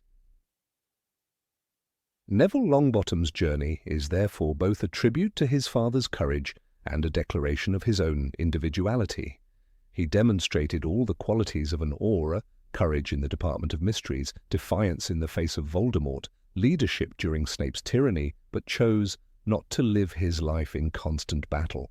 His inheritance was not only his father's talent for standing tall against the dark, but also the wisdom to know when to put the sword aside. This is why many readers see Neville as one of the most inspiring characters in the series. He did not allow the shadows of war to dictate his destiny. Instead, he carved a new one, proving that legacies can be honored not just through imitation, but through transformation. Number 26. A lifelong friend of the Potter and Weasley families. Neville Longbottom's role in the Harry Potter saga has always carried a certain quiet weight, even if it was often overshadowed by Harry's more dramatic destiny.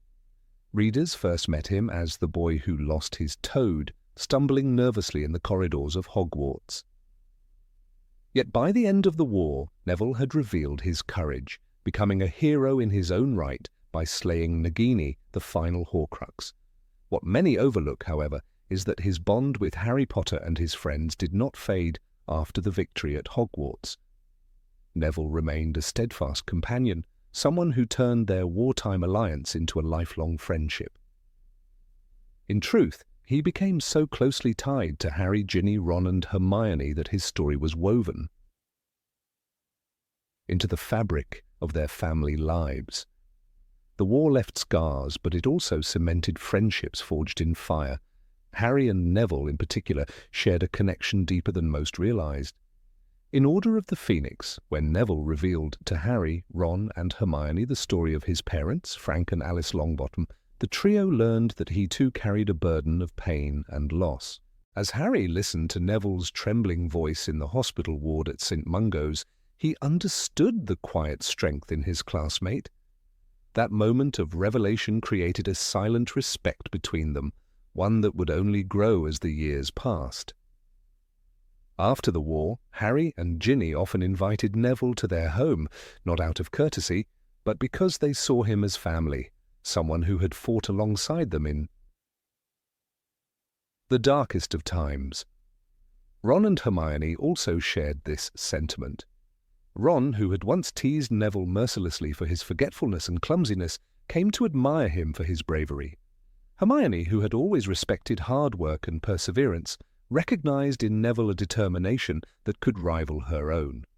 Their children grew up hearing stories about Professor Longbottom, the man who not only taught them herbology at Hogwarts, but also once stood shoulder to shoulder with their parents in battle. Albus Potter, Rose Granger Weasley, James Sirius Potter, and later Lily Luna, all learned to see Neville not merely as a professor with soil-stained hands and a love for plants, but as a friend of their family whose loyalty had never wavered. Neville's role as a professor brought him into close daily contact with the new generation of Potters and Weasleys. It was a unique position. He was both mentor and family friend, a combination that blurred the line between classroom authority and household warmth. In the evenings, after lessons, he would sometimes join the Potters for supper or stop by the burrow for gatherings where Molly Weasley fussed over him as though he were one of her own sons. It was not unusual for Neville to sit at the table beside Harry, laughing about old school memories, while Ginny poured tea and Hermione discussed ministry policies. To the children, it felt natural. They saw Professor Longbottom not as a distant figure, but as someone who belonged to their lives just as much as uncles, aunts, and cousins did. One particular example stands out in this tapestry of friendship. When James Sirius Potter struggled in his second year with the pressure of living up to his father's reputation, it was Neville who quietly encouraged him. Harry, despite his best efforts, sometimes found it difficult to guide his son through the shadow of his legacy. Neville, having lived in a world where he was constantly compared to his own parents, the auras tortured into madness, understood that kind of burden. He reminded James that bravery was not measured by spectacular acts, but by persistence in the face of fear. Though the books never tell us of this moment, the evidence lies in Neville's gentle wisdom, reflected in lines like those from Order of the Phoenix. It helps when people stand up to them. It gives everyone hope. These words, spoken once about the resistance to Umbridge, carried the same truth when he reassured the children of his friends. Neville also kept close ties with Ron and Hermione's children. Rose, bright and ambitious, often sought him out for extra herbology lessons, finding his patient teaching style more encouraging than the rigid tone of some other professors. Hugo, though less academically inclined, admired Neville's courage and listened eagerly to his stories about the war. In the safety of the Hogwarts greenhouses, Neville shared anecdotes that the children rarely heard from their parents, like the night he led the charge with the sword of Gryffindor in hand, facing Nagini with unshakable resolve. For Rose and Hugo, these tales were not simply history lessons. They were windows into the courage that bound their family to Neville forever. Ginny, who had fought alongside Neville in Dumbledore's army during her school years, held a special fondness for him. They had spent nights together in the Room of Requirement, plotting ways to defy the Carrows and protect the younger students. That camaraderie did not fade with age. Ginny often invited Neville to Quidditch matches she covered as a journalist, and they shared laughter over the antics of players while reminiscing about their school days. She never forgot that Neville had been one of the few students who refused to bow under the pressure of Voldemort's regime. To her, he was not only Harry's comrade, but also her own, a brother in arms.